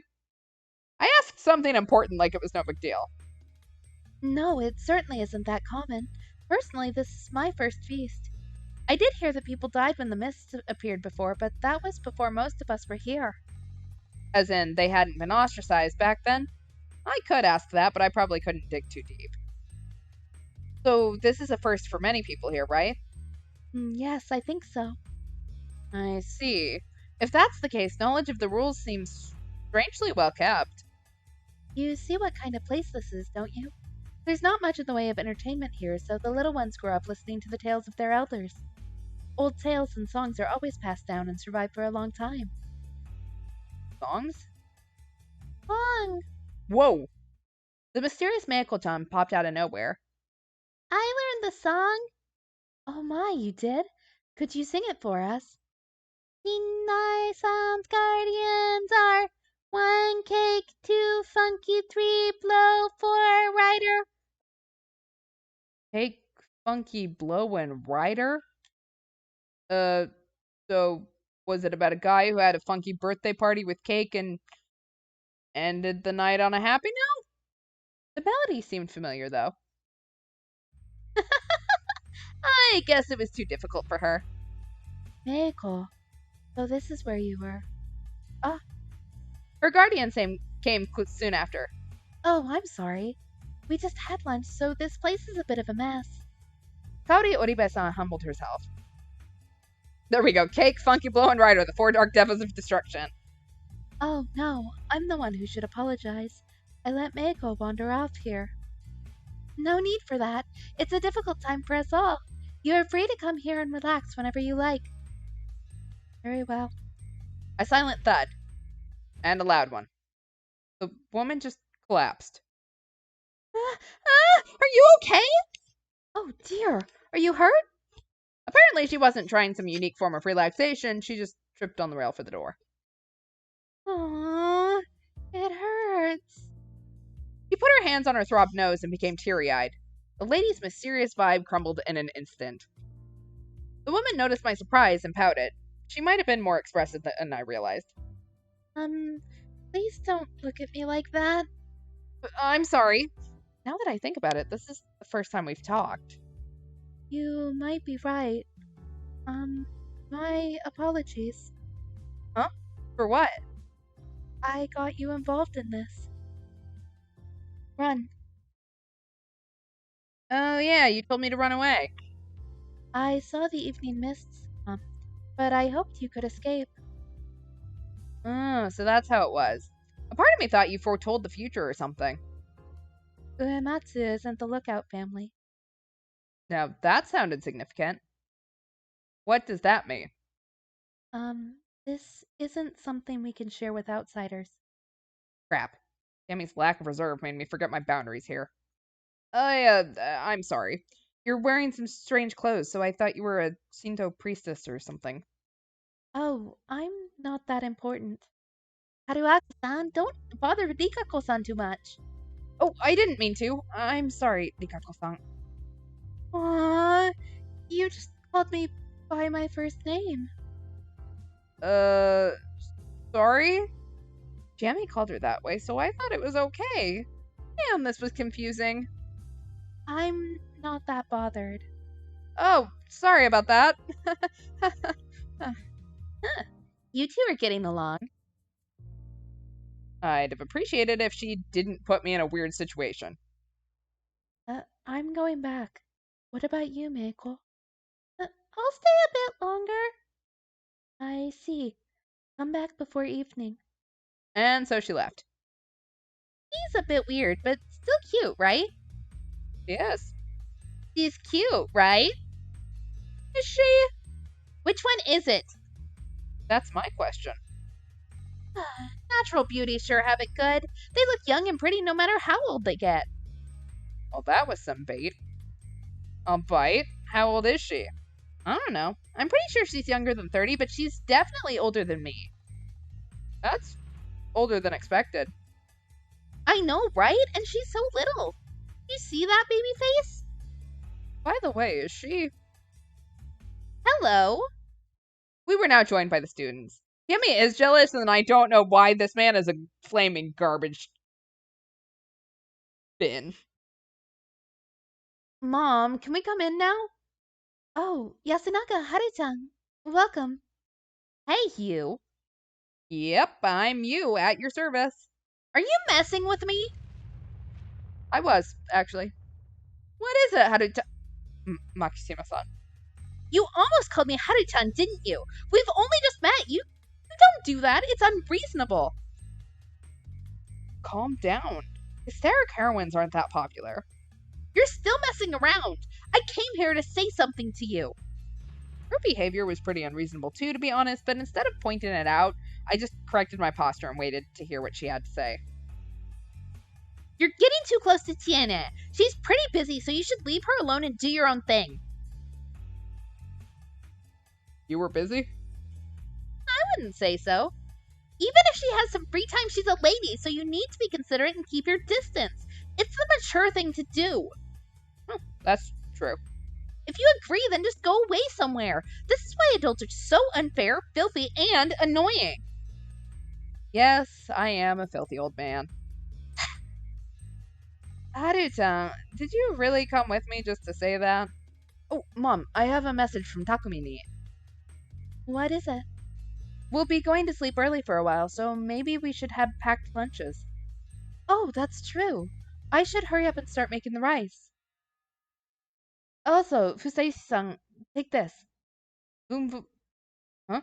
Me?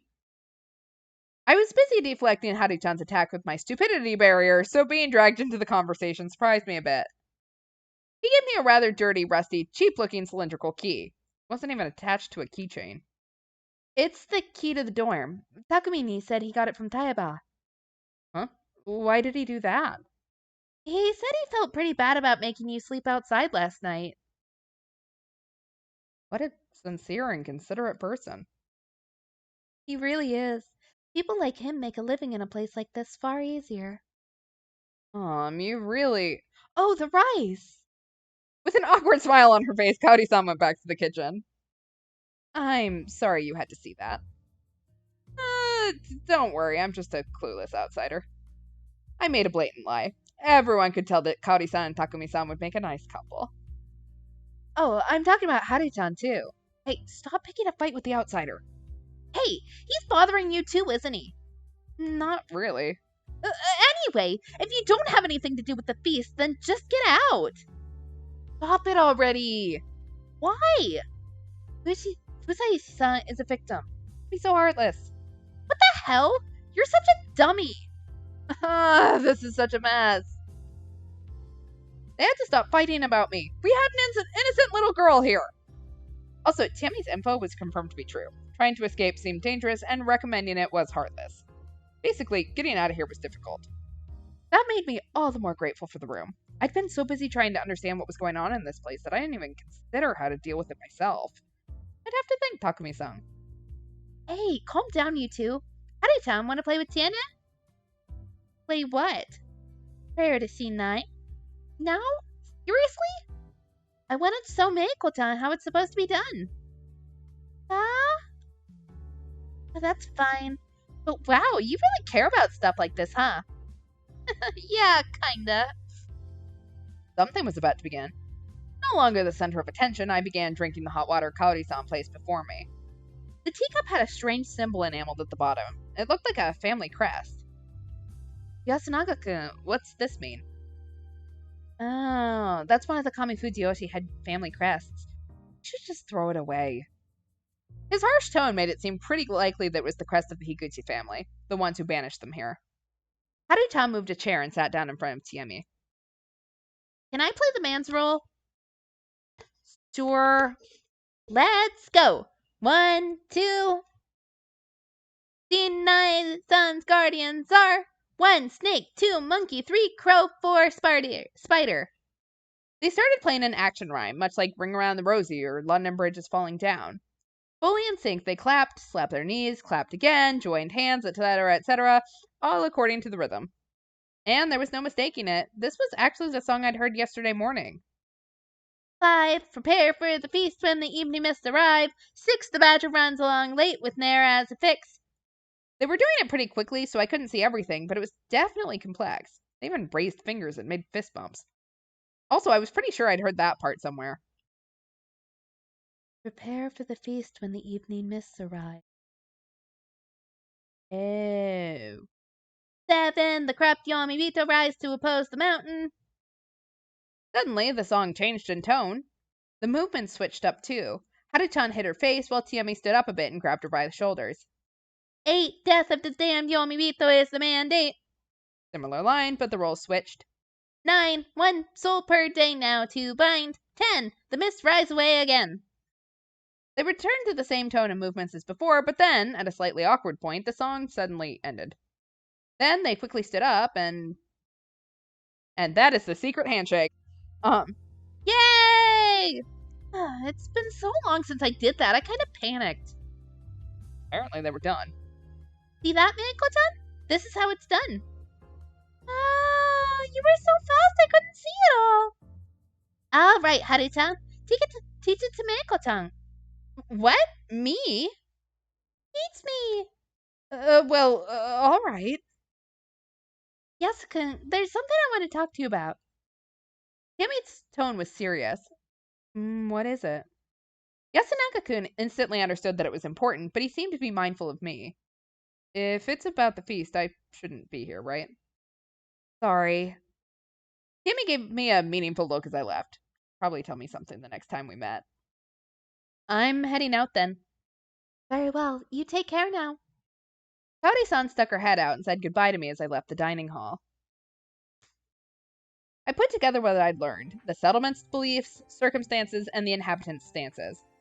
However, Tiemi was really the only one I could get direct info from. I couldn't account for any biases she might have had. The other inhabitants, albeit to varying degrees, didn't trust me. I could probably have decent talks with Yasunaga-kun, but his situation seemed to be similar to Tiemi's. I'd have liked to get info from the elders. Maybe my best option was to somehow join the feast myself? From what Tiemi had told me, the feast was a really violent, dangerous tradition. That didn't change even when you considered the tales and that there had already been lynchings because of this. Normally, something so brutal would have changed and become some harmless festival by now. How did such a tradition survive in the modern day despite murder and lynchings being completely illegal? Was this place simply beyond the reach of the law or something? Or... It's 'cause I saw God. Or because you'd actually get cursed if you didn't do what the tales told you to. Stupid. And again, I couldn't really write it off.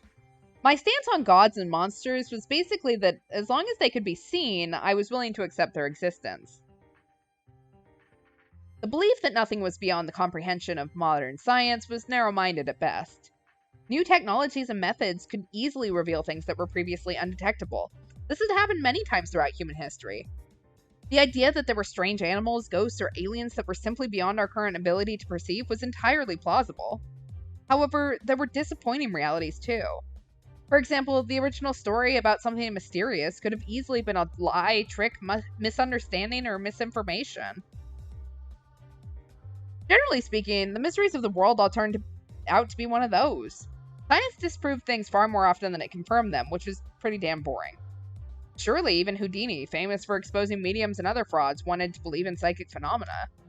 He'd searched the world in hopes of meeting a real medium, but each he'd found proved to be fake in the end. There you go. If you can't fit it in a large enough beaker, it doesn't exist. Well, considering that I'd actually seen something that shouldn't have existed, you could say that I was in a way more exciting situation than him. Though my life was in danger, so I couldn't really waste time trying to speculate what that thing was. Back to the matter at hand. For now, the most important thing was understanding and surviving the feast. To pull that off, I needed more info. Still hadn't heard how today's talk had ended. Based on the mood of the place, no one seemed to have died at least. They died. Shocked, I turned around. Who was this? It was a girl I'd never seen before. They died. Yes, they did. They all died. You will die too, Shirley. Welcome to Fujiyoshi, you poor man. The girl turned and ran, her skirt swaying behind her. Hold up, Mochi. Whoa, how do you know, Poop Man? Who are you calling Poop Man? Well, your clothes surprised me, sure, but you should work on your acting skills. Hey, this ain't a costume or anything. Huh? You're saying you wear that normally? Yep, I'm super poor, so the school uniform was the only thing I could wear, but Ivan never stopped complaining about that. That's why I borrowed Haru-chan's old clothes. They're cute, aren't they? Well, they are, but you are a guy, right? If I didn't already, I'd have assumed he was a girl. Yep, I have one. You can check when we're pissing together. I did not want to see it at all. Are you uncomfortable with your gender or something? What? No, I'm a guy. Then why? There's no reason. This is just the way I am. The way you are? I'm an eccentric. There's something wrong with my head, so it's hard for me to get along with normal people. But I also can't just do whatever I please, so I ended up being a bit weird. So this is simply your nature. Exactly. We have some standards. Looking at a kid's dick while he's peeing is apparently the bar, but you know. Yeah, speaking of nature, if it wasn't cold, I wouldn't mind going around naked. So basically, this was a guy with a unique sense of, well, everything. Unless he found something that really clicked, he'd have a hard time living anywhere, even in the city. You have my sympathies. Hey, Yasumi's is actually pretty easy to live in. You should move here, Poop Man. What does that have to do with anything? Living in the city is hard, isn't it? Nope, it's way more convenient than here. Really? I thought you escaped because something bad happened. Well, I can't deny that. You're a weirdo too, right? That one I can deny. Wait, really? I thought we were birds of a feather. Right, old man? Whoa, there was a weird guy in the bushes. I think Poop Man's a real weirdo. I know, right? That's what Poop Man is. Poop Man. Please don't spread that name. I don't give a damn if you use Fusaiti or Haruaki. Just stop calling me that. Hassan? Hassan. Did I look like a Middle Easterner? I was mildly bothered by the accentuation too, but he was probably avoiding using nicknames that were similar to Haru-chan's name. Well, whatever. That works. Poop Man became Hassan. I was never Poop Man to begin with. You're close to the old man? We're fellow crazies.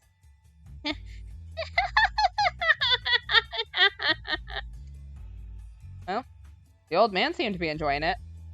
Join us, Hassan. When the mist's clear, we can go steal chickens from Kamihu-Yoshi. Why would I do something like that? What are you, Kappa? Why did he like me that much? Well, that might have been a good thing. He seemed to be a bit more unique than the other two students. By the way, why aren't you with the other students today? Well, Honeycomb was angry, so I felt it wasn't gonna be fun with her. Why was she angry? Honeycomb likes Yasin, Oh? so she doesn't like that Yasin seems happy about Tiannan coming back. I see. So, why was she mad at me? Honeycomb actually wants Yasin and Tiannan to get together. Well, I sure didn't expect to hear something like this. Is like the weirdest love triangle. Yeah, I'm not moving here. I'm taking Jamie on a cross-country bike trip, and we're never coming back. We got to figure out how to get a bike first, but we'll figure that one out when we come to it. So, she's helping the target of her unrequited love get his sweetheart? Yep. That's why you barging in and getting along with Tiannan messed things up for her. So basically, I accidentally entered a love triangle. Does Tiame-san know of any of this? Pretty sure she does, but she doesn't do anything about it. He has a snowball's chance in hell. And this kid was harsh. So yeah, good on ya, Hassan. Tiannan is yours. Is she now? And wait, are you okay with this? Why are you asking? Well, I haven't been here for long, but from what I've seen, you're wild with most people, but kind of gallant around Haru-chan. Well, you're probably right. She's a childhood friend and a bit of an airhead, so I do worry about her. That's all. That's unexpected. You seem like the type to mess with such people. I'd mess around with you to the very end. I owe a lot to Yasin. Haru-chan is an unfortunate girl. You know what? Asking too much at once isn't good, so I'll have you tell me more some other time. I already said too much. Hassan, what kind of magic did you use on me? He was the one who'd gone blabbing on his own. By the way, you said that someone died. Did they? Well, I know the journalists did. Yasumizu's people are still alive, but they're all as good as dead. Why do you think that? Who knows? I'm not good at reasons. But, when Takamine said he was the snake, I had a bad feeling come over me. I felt like I could hear the wolves laughing. Wait, what did you just say? I could hear the wolves laughing. Before that. When Takamine said he was the snake? Takumi-san is the snake? That's what he said. I got some urgent business. What's it, old man? See you both. Huh? The wolf is coming. You knew? Eh? Shit, I didn't have the time nor the connections. Muro-san! Huh? What? That was my line. Why was he farming at a time like this? Thank you for the key. Don't mention it. But don't walk around by yourself. Everyone's on edge as it is. About that. Do you know how many humans the wolves can kill per night? Jamie went and told you about it, huh? I insisted on it. In fact, you had to have seen that coming when you sent her to meet me. The info I have is still limited, but I'm a bit worried. Sorry to bother you, but can you tell me more? Sorry won't cut it. It's a huge bother. I don't want to waste any time on this dumb shit. I have a farm to care for. Thought you and Jamie would understand, but you're serious about this too? He didn't really seem all that bothered by this, but 2 people already died. What of it? Huh? Listen, people die all the time, and I'm always stuck cleaning it up. What? What was he talking about? Do you see the aftermath of the landslide uphill? It's been like that ever since the Nosato got to work on the place 8 years ago when it collapsed. They were too freaked out to even clean it up. I ended up digging out the workers' corpses and burying them. I had no idea that was such a big deal. Then there's the idiots from the city coming here just to hang themselves or getting eaten by wild beasts. Me and the old man always have to deal with the mess. It's not rare for Sadanaga to bring us corpses either. I don't know if they're mountain fishers or something, but it's dangerous upstream, damn it. And yet no one cares. I pick them, give them all nameless graves, and leave it at that. Beasts, corpses, you never know what you'll find in the mountains, kid. But this time it was in the village. Yeah, I was wondering about that too. Or heard of Asian black bears eating humans, so maybe we got a pack of actual wolves here. You're saying that was done by beasts? And you're saying it was done by humans? What of it? We just have to create a night patrol. Why the hell do we have to kill each other? This person was hard to read. There was no denying he had a good head on his shoulders. He was reasonable and skeptical about the unknown. On the other hand, there were some things he put even above rationality. Not like something you could call Yasumizu's rules, or better yet, fellowship. He looked at the situation from the perspective of, I gotta protect Yasumizu. He did whatever he could within those constraints, but he was in denial about the existence of enemies originating from within Yasumizu. To him, this situation was just a common case of some outsiders died, so what? Or maybe that was what he really wanted to think. That made the situation very bad. But I, being an outsider, couldn't say that. That's true. Like you say, there's something wrong with anyone believing such superstition. He looks displeased. What was I supposed to do? But I'm curious about what I asked first. Did the legends say that everyone dies the first night, or what? I need to know how to feel about this. Oh, that won't happen. Wolves can only kill one person per night. Really? But why? What does the legend have to say about it? What did Baton say again? No one can go against the laws of the mountain. Not even the Yomotsu Okami-sama. Yomotsu Okami? Wolves that have returned from Yomi, apparently. Weird. Felt like I'd heard that term before. Still, wasn't it weird that the laws applied to the wolves, too? They were on the Yomibito side, as in those opposing the mountain. And I was pretty sure the law of the mountain said that only one person could be killed per day. Lynching one during the day was the limit, and killing more than one per night was against the rules. Both would make you the target of the corruption. It didn't make much sense to me, but at least I found out that the wolves too could only kill one person per night. Sorry for bothering you with such weird questions. I'll get out of your way. Oh, right. By the way, if you need an extra pair of hands, just ask. I won't meddle any further than I have to, but you're letting me stay here, so the least I can do is earn my keep. Yeah, sure. His last reply was half-hearted, but at least I got a bit of the rules I was missing. There we go. He's Takumi, therefore a craftsman, so we trust his judgment. And the admin said the wolves cool down to 12 hours, so they can only kill once per night. When I came back to the dining hall, I found the students Yami and Yoshitsugu-kun, Yasunaga's little brother. Meiko had left. It's Poop Man! I mean, Hassan! Poop Man? What? The name still got a chance to spread. That aside, I had to find out what happened at today's feast. Recalling what Motsi told me made this kind of hard. Sorry, but can I borrow Chiami-san? Wow, I sure am popular these days. Why, you can't take a hint, can you? Hare-chan, let's just help Mom. You say something too. It's probably something complicated. I'll be the one who breaks the plates. Hare-chan, you be the one who holds him back. Huh? Hey, what's going on? Sorry about the commotion. What did you tell Yasunaga-kun? We talked about today's feast. Things aren't looking good. Yeah, I figured it was something like that.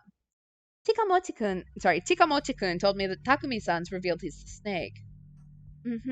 He did. Are there any other snakes? Others? No, there's only one snake.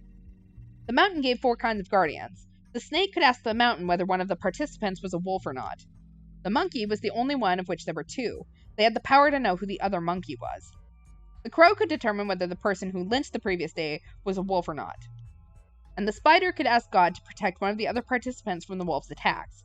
Honestly, if the so-called God really had that power, I'd complain to him that he should protect everyone. And as far as I knew, anyone who didn't have a guardian was either a powerless human or a wolf.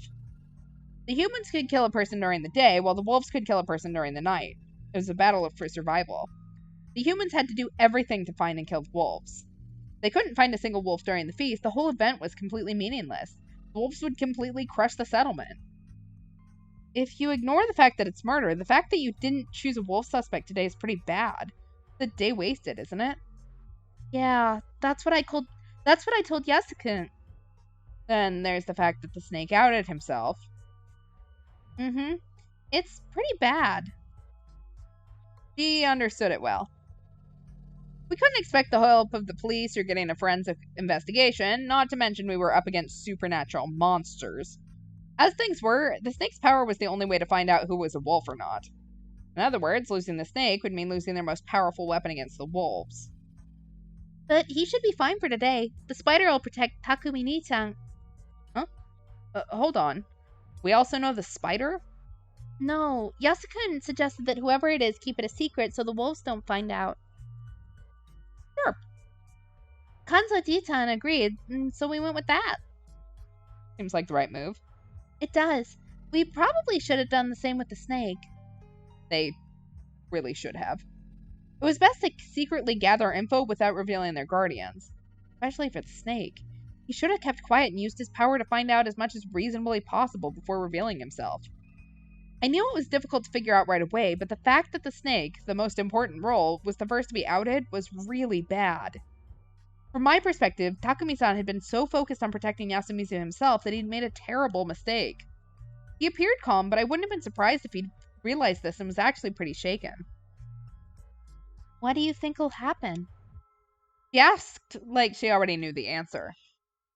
The spider was told to protect Takumi-san. The wolves obviously heard that. If they try to go for him, the spider will stop them, right? No idea how, though. Yeah, and with that, they'd lose one day's worth of murders. Yami-san seemed to process this as a logic game, too. If I were a wolf, I'd ignore Takumi-san and go for someone else. You think so, too? Who do you think they'll go for? I don't know. I have no idea what the wolves are prioritizing. If they prefer the blood of women and children, they'd probably go for the younger people. Hurry. Don't worry, you're not the youngest girl here. I'll kill you. It's fine, you're still the prettiest. I'll forgive you. Though that still sounds pretty bad. Who knows what they'll do before killing me? Sure, there were plenty of things they could conceive. Apparently, there was another layer to the worst possible scenario. If they're not killing based on their preferences, then they'll kill someone whose death would shake the villagers. That'd be someone influential, or a player who's invaluable to the humans. That'd be Kanzo-ji-chan, or Yasukun. That seemed likely. Yasunaka-kun was the only one who'd done something helpful for the villagers this time. He seemed to be the leader of the high schoolers and had a good head on his shoulders. But his ideas required Kanzo Makimashi's approval, which made it pretty clear he was a standout.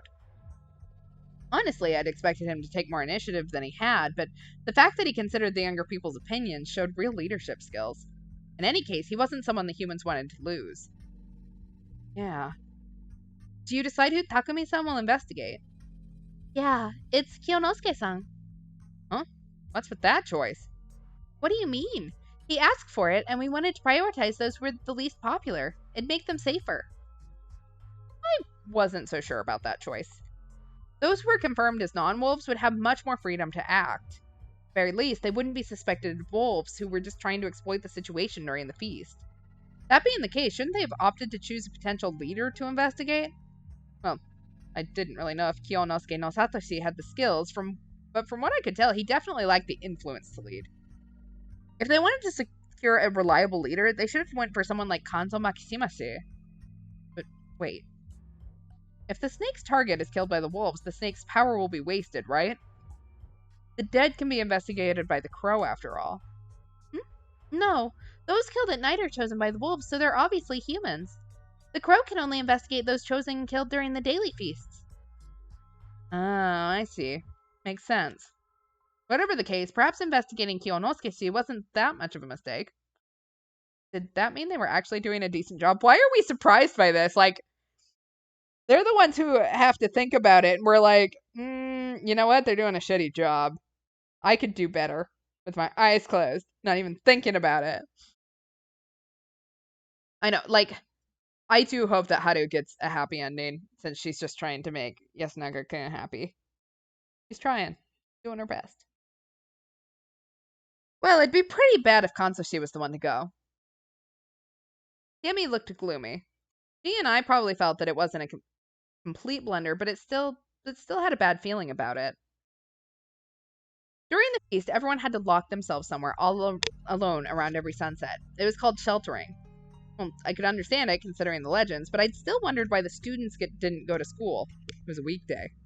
When I'd asked, they just told me, why would we leave when it's so dangerous? The idea that they couldn't leave when the mist was here was so popular, it affected their daily lives.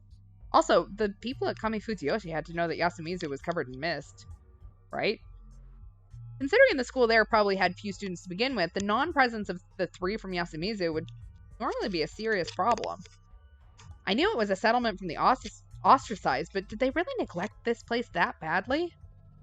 Looking at it from that angle, it was safe to assume that the local villages, Kamifujiyoshi included, actually concealed the Feast of the Yomi Purge. I thought about that and similar things in room 203 at the student dorm, the place I was given. Yami had given me some cup ramen and hot water. We chatted for a moment about being neighbors for a while, then she returned to her room. Weird we could be so casual about this, considering there was a chance we wouldn't meet again tomorrow. After dinner, I took a bath.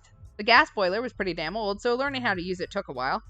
There were some working electrical outlets too, so I could charge my phone. I didn't have a wristwatch, so that was important. By the way, my room didn't have a kitchen. I was pretty sure the other rooms didn't either. From what I could tell, no one here actually cooked or ate at their own homes. They all relied on the dining hall to provide their meals. This settlement had not only a unique culture, but a way of life as well. I couldn't help but wonder how something like this began and survived into the modern era. It was an interesting subject to research, but for now I had to worry about the fact that my life was in danger. Anyway, what were my options now? I wasn't part of the feast, but walking around at night was probably dangerous regardless. After all, I had memories of getting killed doing exactly that. I love how our first instinct was, what should I do tonight? Maybe I should just walk around in the creepy fog and just, take a gander at the werewolves. Exactly, we do have to play this like Among Us. Assume the wolves will spare the confirmed humans to strengthen their alibis at emergency meetings. From a logical standpoint, it was probably just a dream, but it had a quality to it that made it hard to believe it was. I had to be careful until I was certain. Then again, I had a record of surviving by just not making any noise at night. Maybe I should have stayed awake and looked around. Also, Akemi-san said they were going to have someone keep watch at night, didn't he? Is he going to do it himself? Considering the snake's importance, he shouldn't do something so dangerous. Shit, they barely decided anything in the feast. I wasn't getting enough info either. I felt like I barely knew the basics. Talking during the feast meant giving info to the wolves, but if the humans kept too many things hidden, the wolves would just end up knowing way more than them, and that was just dangerous. Still, there was a limit to what I could do in my situation. If I kept being the messenger I was today, I could create a huge imbalance of info myself. Not to mention, I could be deemed suspicious and lose the residents' trust. Shit, what was I supposed to do here? Was it best for me to just stay quiet and wait for the feast to end? That wasn't like me at all. There we go. If I don't like anything they serve at the dining hall, I'm going out and feasting on werewolf meat. Or, if we run out of cup noodle, we can go out and get some werewolf meat. There was a mail slot on the door. I opened it up and looked outside. Everything was still covered in mist, so I couldn't see much. I could only see the handrail and the branches going in the hallway. But maybe I could see some intruder if I kept staring? Not likely. After all, this was the room at the end of the second floor. Haru-chan's and Chiami's rooms were closer to the stairs, so I couldn't see anyone going to attack them. The only time I could see the monster come would be when it was coming for me. Maybe keeping watch like this was the most important thing if I wanted to stay alive, but I found it hard to put my own life on the priority list.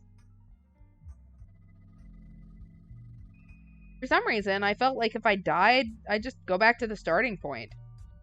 Yeah, better not think about that. Anyway, I had to stay awake. I still had too many things to worry and think about.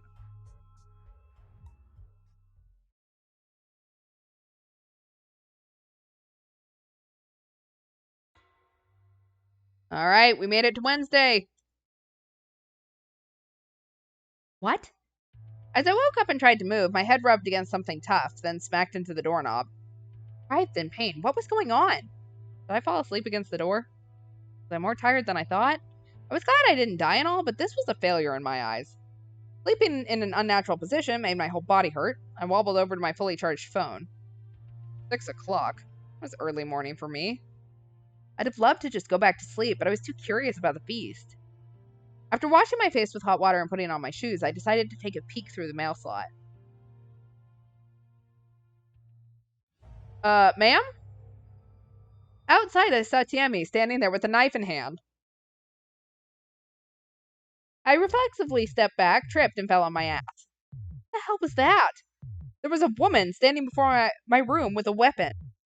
I'd only caught a glimpse, but that was enough to conclude that I was dealing with a scene straight out of a horror movie. What had prompted this? Did she suspect I was a wolf? Or was she a wolf herself? She knocked on the door, making me squeal a bit. Haruaki-san, are you awake?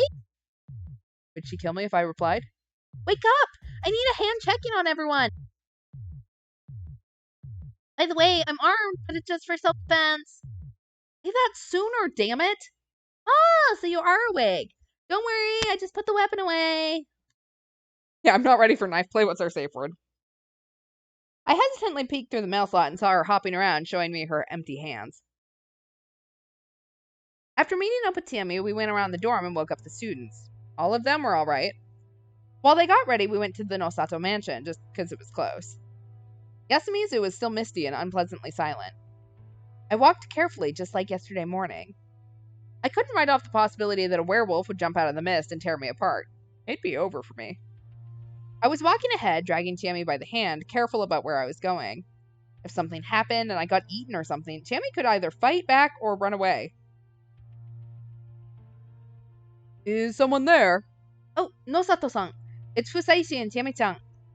Where? Oh, there. We peered through the mist, and a gloomy frown appeared.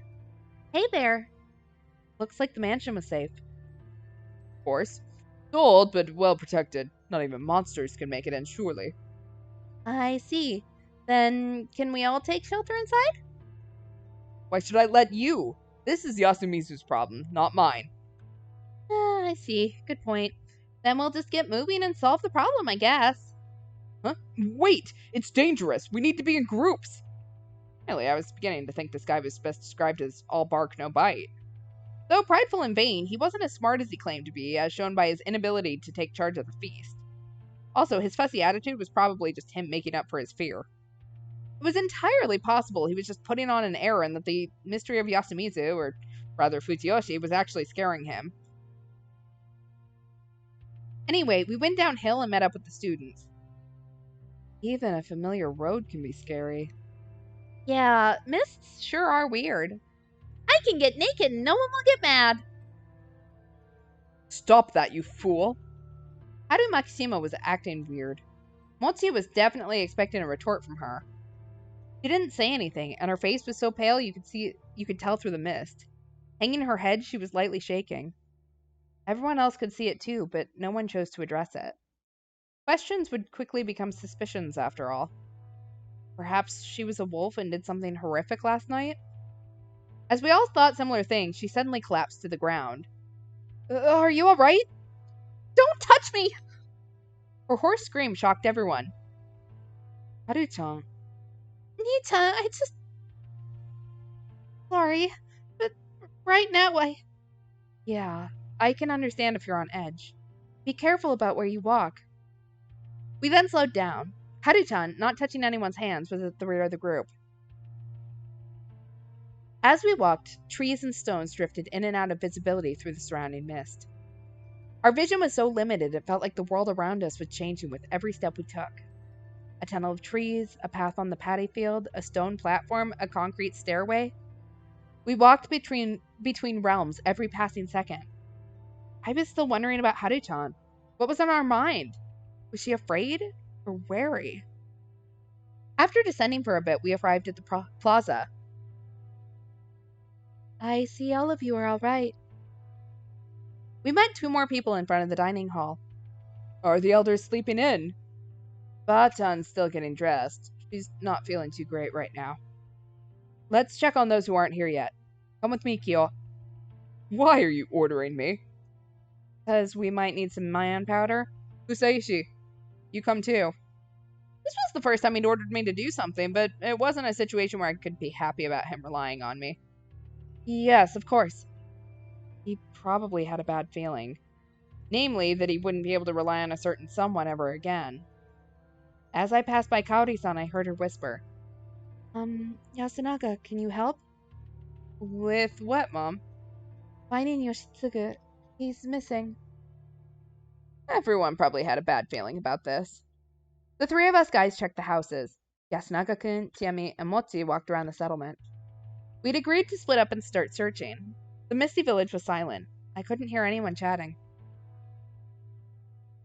I'd seen these buildings from the outside, but it was my first time actually walking in. The shabby buildings built using blackened planks were more or less buried in vegetation. Some were on the verge of collapse. The way their frames jutted from the mist reminded me of the carcasses of giant beasts. I walked on a line between the grass, a footpath, surely. I'd often heard something small jump in the grass. It was probably just some bugs or frogs, but it still made me flinch. Nikako-san lives here, right? Yeah, in that house. Shit. Why must she live in a place like this? If you don't know, there's no way we would. I guess it's the Miguruma's orders. To my knowledge, she moved to the Yasumizu of her own accord. There's no need for her to be here in the first place. Maybe she knew the mist was coming and came to cast a spell or something to keep it away. That sure didn't work, though. Takumimuro, I don't mind you being disrespectful of me, but you should choose your words when talking about her. She's a legitimate Kamifujiyoshi family head. Like I care. This is Yasumizu. She said it herself, didn't she? In the feast, we're all served on the same platter.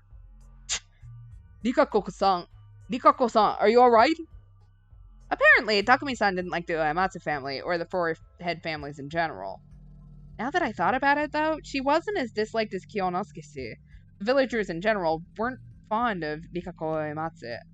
It seemed like a pretty obvious outcome, though. Yasumizu was the settlement for the ostracized. It was impossible for a member of one of the head families who openly spurned them to form a good relationship with the locals. Nikako-san emerged before too long.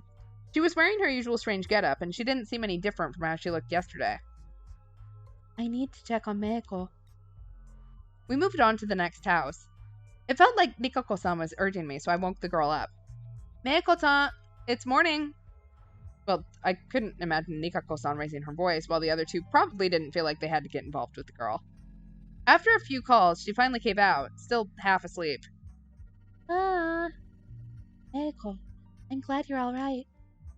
Yo, take them to the dining hall. Come with me, Nikako-san. Watch your step. Yes. She was apparently trying to get my attention, so I turned around and said, yes? I'm sorry. Her sudden apology left me completely confused. She then departed alongside the other two, leaving me alone with Takumi-san. Are you sure we should go on without Kyonosuke-san? He'd be useless anyway. I brought him along in case it was the Uematsu's moth priestess that died. But now I know who got killed. It could still be the old wolf guy, right? Shut up. If old Mankanzo was around, he'd have woken up earlier than anyone and searched the length of Yasumizu 3 times by now. Sorry, his house is over there. I followed him in silence. Didn't think of anything to say. The fact that the door was unlocked made it clear that something wasn't right. The moment I opened it, my nostrils were assaulted by a smell I'd experienced just yesterday. The reek of a fresh corpse. Damn it. Damn it! Damn it! Unlike Takumi-san, who was looking away and cursing, I did my best to burn the scene I witnessed into my memory. I felt like to avert my eyes would be disrespectful, and chided myself for wanting to look away. This body was much more intact than Mamiya-san and Hashimoto-san's. That made it easier to become painfully aware of the fact that this was a human, an intelligent life form who was with us yesterday, just like it was no big deal. There was one problem, though. The part of the body that used to be the head was completely destroyed. There was no part of the head left untouched. That thorough. It was obviously the result of relentless, heavy, blunt attacks. Everything above the neck was just a strange, flat mass of shattered skull fragments and white and red organic matter. Compared to it, everything else was largely unharmed.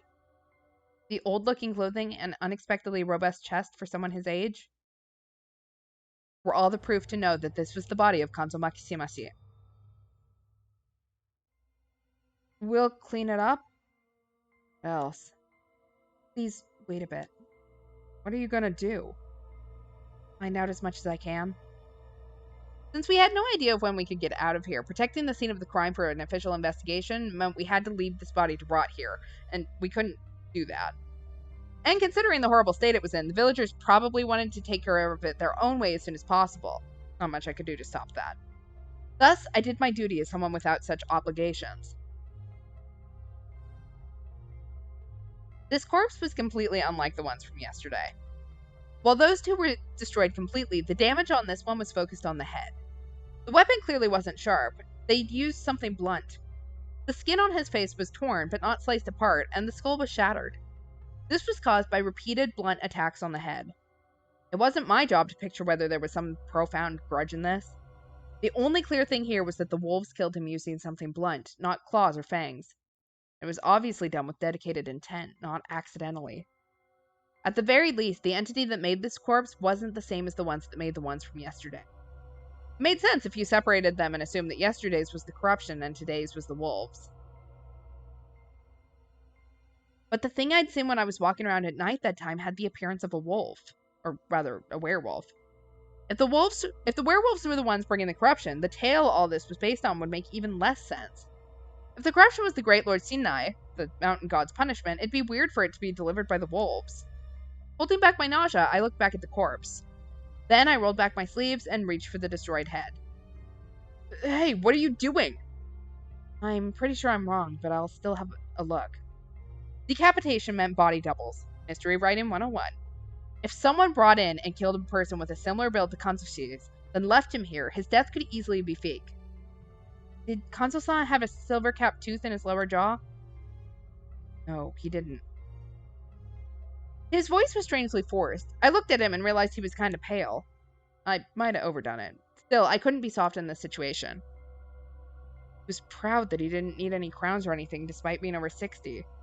Why, did you find one? No, I only asked to prevent any misdirection. It's a healthy set of teeth. The hell? The lower jaw was mostly intact, while the upper one was destroyed along with the rest of the head. Despite that, I saw a hint of the old man in the eyebrows and the dark hair with streaks of gray in them. It was pretty clear that it was the one and only Kanzo Makishimase, so it was probably pointless to keep thinking about the way he was injured. My hands were all messy. I'd have to wash them later. The corpse aside, Kanzo was lying on some thin bedding, and there was no signs of a struggle. He was either instantly killed by the first attack, or knocked out, laid here, and then killed. Still, it wasn't a corpse that was easy to make. The situation here was peculiar. One point I found curious was the fact that Kanzo surely obeyed the shelter law and locked himself in. However, the lock on the door was completely intact. So, logically speaking, Kanzo had opened the door and let the culprit in. There was no sign of resistance, so it was probably done by someone he felt safe with.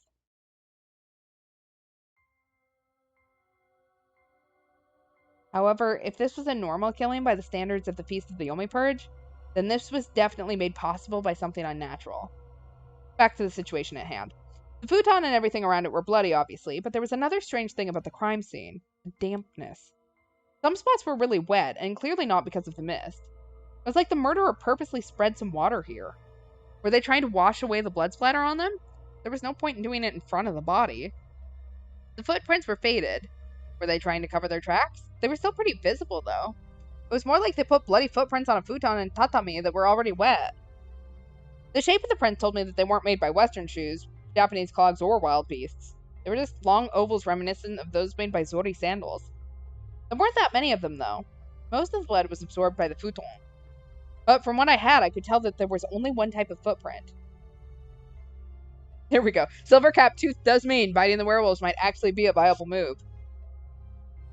Find out anything? Nothing special. Thought so.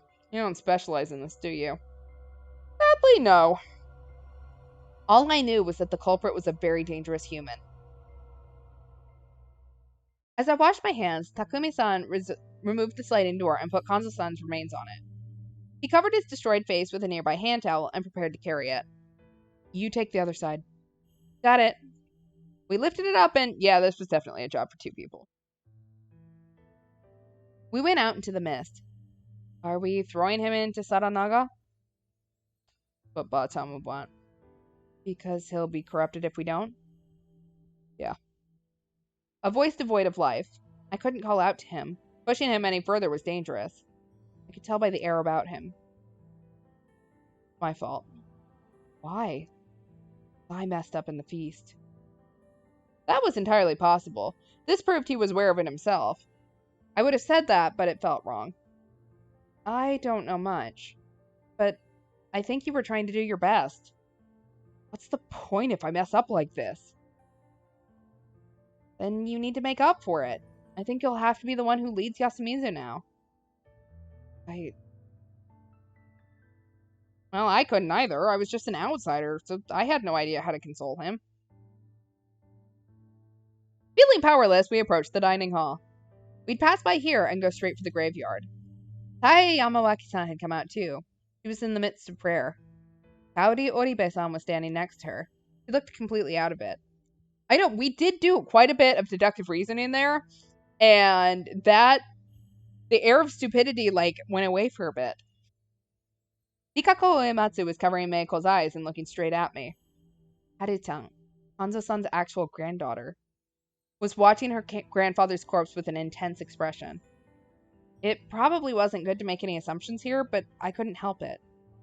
I felt like her expression was full of not unbearable sorrow, but of anger, hatred, and disgust. I'd never seen them have a nice chat, so I wouldn't have been surprised if they didn't see eye to eye. Still, I'd have liked it if she made a different expression, if only for this moment. I could only think that because I was an outsider who didn't know shit. It wasn't good to make assumptions. Shit. Why was I in this position? Just how much could I ever learn in my position? But as it turned out, I was still underestimating the situation. We can't find Yoshi-kun anywhere. We met Chiemi on the way to the graveyard. She and the two high school guys were still searching, but the mist made it extremely difficult. We told her we'd join once we buried Kanzo-san and picked up our pace. There we go. We need more crime scenes so our blood will go to our head for once. Or brain. Brain. The head with the brain in it. The graveyard wasn't that far. Yasumizu wasn't very big. It only felt like it because of the mists. Or the load. I'd completely forgotten about him. He was alright too, huh? I had no idea why, but he was looking at us, clapping and laughing. That meant that Yoshitsugu Oribe-kun was the only one we hadn't seen yet. I thought there'd only be one. The wolves were supposed to kill only one person per night. Not saying a word, I hurried to finish the job. That led us to finding him early. Yoshitsugu-kun was on the shortest path to the cliff in the grass of the graveyard, though Takumi-san had only noticed him by chance. That's how deep in the grass he was, and how many pieces of him there were. It reeked of death too, but it was mixed with the smell of trampled grass and a strange beastly odor. Maybe not all the blood around here was his.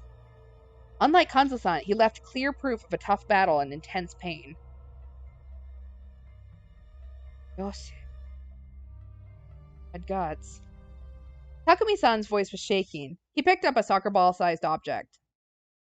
Half-eaten and basically a shadow of what it used to be, it clenched its teeth even in death. Can I?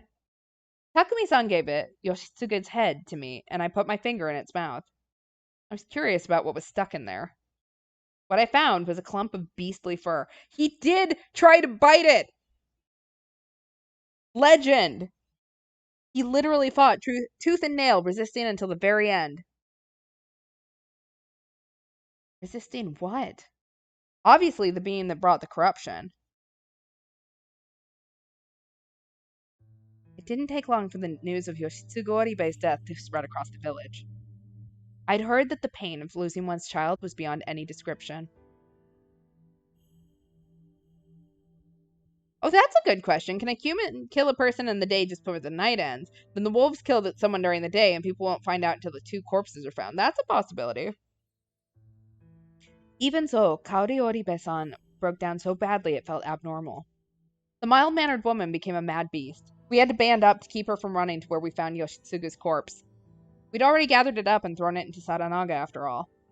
Takumi-san kept a tuft of the boy's bleached hair, which he gave to Kaori-san. She instantly put it in her mouth. Through her wailing and choking, she did her best to chew and swallow it. It was a wretched, gloomy, and miserable sight. That seems like a great way to get a disease, but okay. Though it might have been an act born of ultimate motherly love. Whatever the case, no matter what the shape, it was too late to try and bring her child back into herself, not to mention absurd and pointless. That was how it looked like in my eyes. Let's begin the feast. Gotta do something about the one who killed the old man and Yosh. His words got the attention of basically everyone present, but they didn't reach the sobbing mother and her older son, who was gently consoling her. Yoshitsugu-kun, why did he have to go against the laws? His efforts and death had only worked to corner not just his mother, but everyone else here. Useless. He'd gotten some weird fur for us? No one, not even me, had any doubts about what we were dealing with here. A situation where everyone was desperate, acted on their own accord, and didn't know how to use their lives well was basically the worst. And apparently, this line of thinking I'd had would foreshadow the next turn of events. Where did Haru-chan go? Shit. Why was everyone in such a hurry to do the worst things possible? Yami Serizawa, Chikamochi Kamoshira, Takumi Muro, and I went to search out for Haru Makishima. Kaori-san showed no signs of calming down, so Yasunaga stayed with her. Yonosuke refused to come, arguing that it could be bad if there wasn't enough manpower around the dining hall, and he wasn't wrong about that. It wasn't unlikely that some fur-covered murderer, or Haru-chan's kidnapper, was still around. To prevent any surprise attacks or accidents, we split into pairs. We were given a hoe and a sickle for self-defense. Be careful, you two. Shout if something happens. Loud enough so we can hear you, but low enough that others can't. Alright, let's go, Mochi. Time to work. Time to do work, Hassan.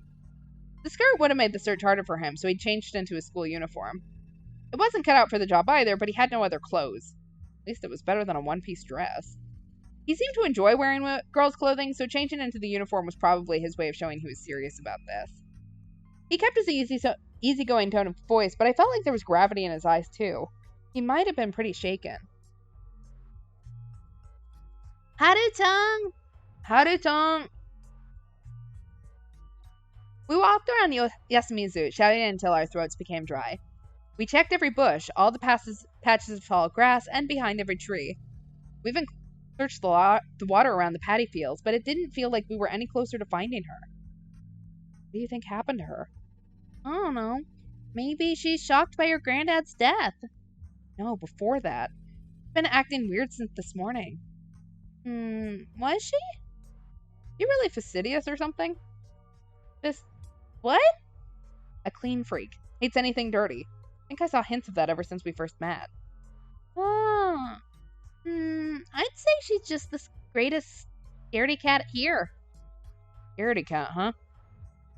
She was always really afraid of all the corruption talk. Maybe she was just scared of being corrupted. See. Fear based on superstition. That made sense, but why had it suddenly gotten worse? What had happened last night? That's why I don't think Haru-chan could kill anyone if she was a wolf. Is that what you think? I don't know if she is one or not, but I really don't think she could if she was. How prudent. That's not like you. No, we're not talking about me here. I don't want to try and get a read on you. I just want to hear your ideas on what's going on with Haru-chan right now. I have no idea who or what you're confused about. But to me, Haru-chan is as important as Yasuna, if not more. I don't really care about anyone else. So, we should just find her. Good point. But no matter how hard we searched, we saw no sign of her. She could have been hiding somewhere, or maybe she'd collapsed. But I was beginning to entertain another idea. What if she ran away from Yasumizu? I asked, knowing everyone would deny the idea. That'd be hard to believe. When the mist comes, Yasumizu is connected to Yomi. Bachan's words. So anyone trying to escape would just end up there. Not to mention, those mountains are dangerous. All that considered, if there was something that drive her to escape from the village, what could it be? Everyone fell silent. They couldn't even imagine it. It was like their brains had stopped working. If she'd actually wandered out into danger, then we wasted too much time searching for her in the village. I had to hurry, so I didn't hesitate to use some big assumptions that bordered on chicanery. What if she can no longer trust the village or the people here? What do you mean? She might have seen something at night or early morning or come to some sort of realization. Like, for example, what if she found out that someone she knows well is a wolf who killed people like it was no big deal? Everyone gasped. She's young, so she's still pretty unstable. And since Yasumi's is so small, it wouldn't be strange if she felt like she'd lost her place here if someone betrayed her. The girl seems pretty emotional, so it makes sense that she'd jump straight to running away, right? You make a solid argument. Then what do we do? Give up? That was the thought of someone from Yasumizu. I'll go look for her. I'm not afraid of the corruption. And that was the thought of someone from Yasumizu who had a few screws loose. Anyway, I'm an outsider. I'm not exactly averse to leaving anywhere, so I'll look for her too. I said I'd stop you, didn't I? Don't worry, I'll head back the moment it gets dangerous. He definitely won't head in Saranaga's direction, so I'll focus on the path to school.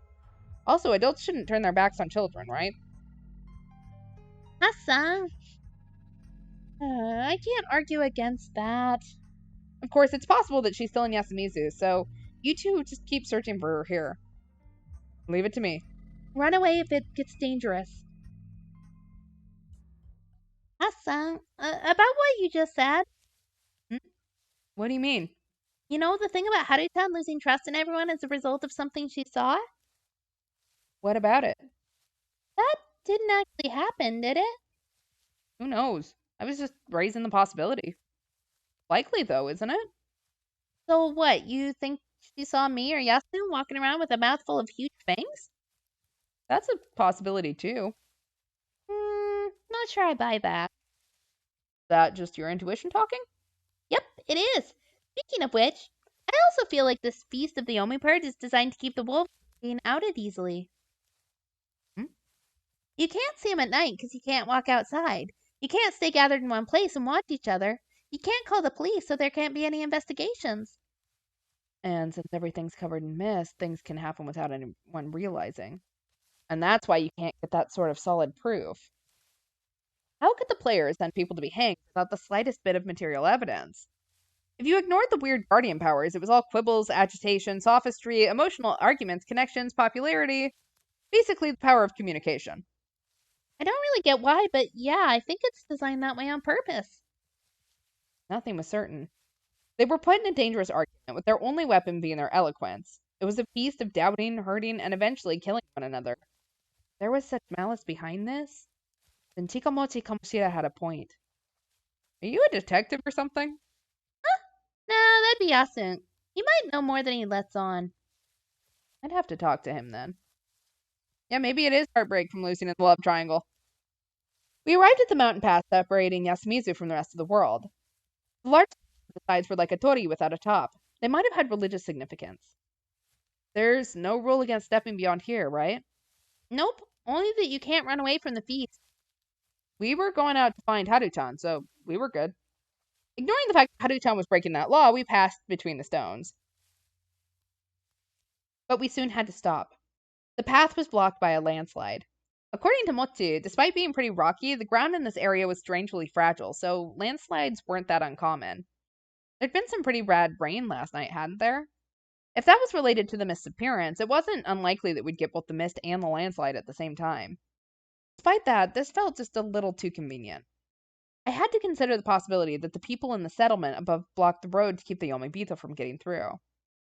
Hassan. There was something way more important. We found footsteps in the still damp mud. It was proof that she'd passed through here. They disappeared into a small cliff that only reached up to my shoulders.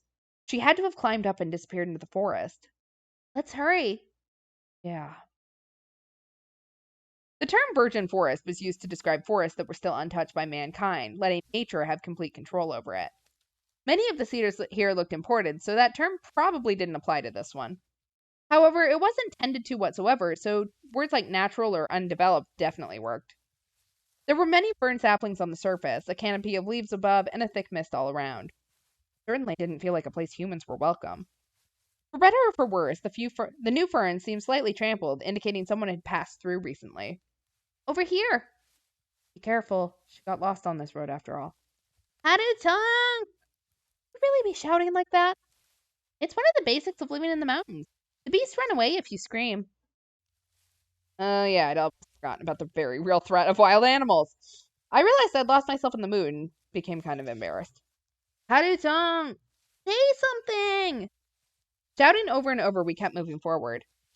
I tried to follow the path, but all the cliffs and boulders in the way made her stray from it. 10 minutes later, we'd lost all sense of direction. Yeah, this place was really dangerous.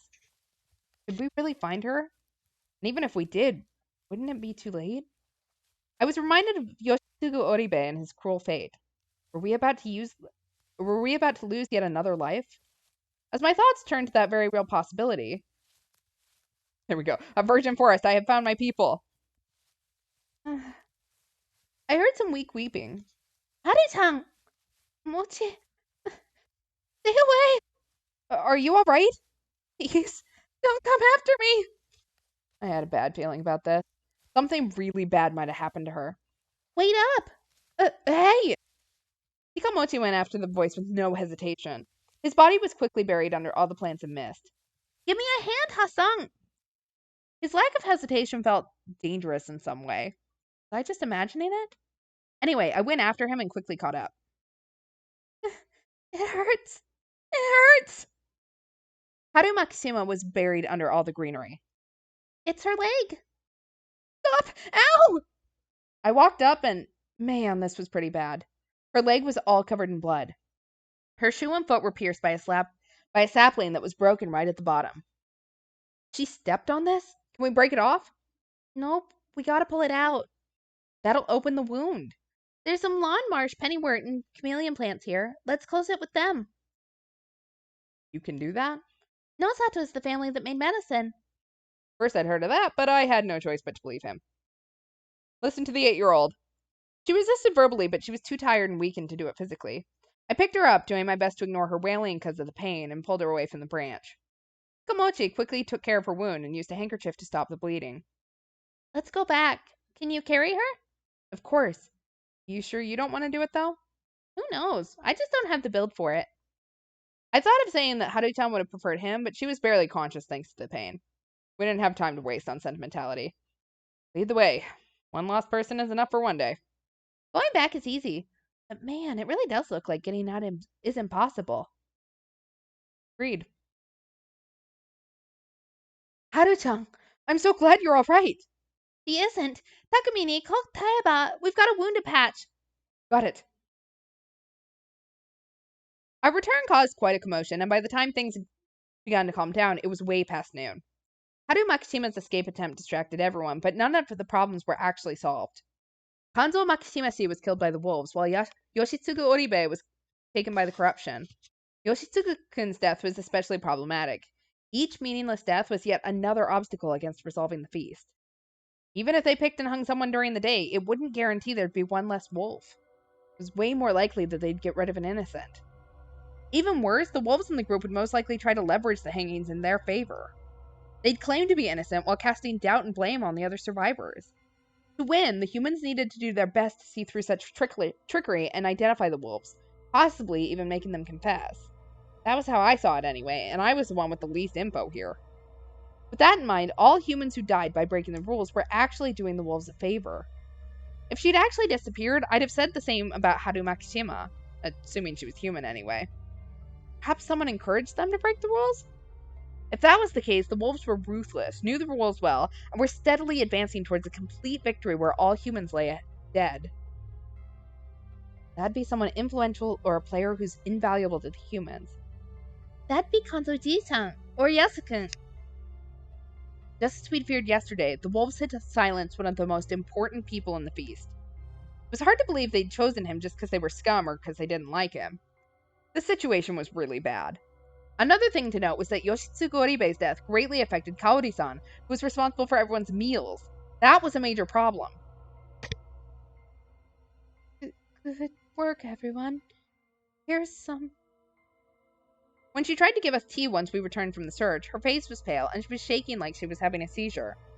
Despite her attempt to carry on as normal, her composure was in pieces. It was so painful I could barely watch. Takumi-san should have been supporting her, but he was just gloomily hanging his head. In the end, Chiemi had to lead Kaori-san back to her room and stay at her side. I could only hope that was enough to calm her down. However, it was nearly time to do the inevitable. I recall you saying that we should start today's feast. Now's as good a time as any, don't you think? Yonosuke addressed the downhearted people gathered in the dining hall. Does it look to you like anyone's up for it? The day will end at this rate. The wolves are clearly intent on killing us all. Can we really waste time waiting for a situation like this? They work in their favor. We have to pick someone to hang no matter what. Don't you agree, Muro? Alright. Asunaga-san, try talking to everyone upstairs. That was where Taya-san looked after Haru-chan, and Tiemi looked after Kaori-san. Oh, I'll go too. You don't have to, Mochi. Just let me tag along. Mochi winked at me for some reason. It might take a while. Yeah, take your time. Everyone has to be there after all. I will go prepare. Please do. Oh, wait. Now is my chance. Yasunaga-kun, can we talk? Huh? About what? And I think this is a good place to end for tonight. So we have seen a lot. We've got more dead people. Next stream is Tuesday, 10 o'clock Eastern, 7 o'clock Pacific. Hopefully we'll have the full group. So we'll be playing some Ace Attorney. Not sure when we'll get back to this, but we will at some point. As a reminder, links to the Twitter and YouTube are below. Twitter, you can see any updates that we're doing, what we're playing, etc., etc. YouTube, you can see any of our past games that we've played and catch up on those. Yeah, that's all I got.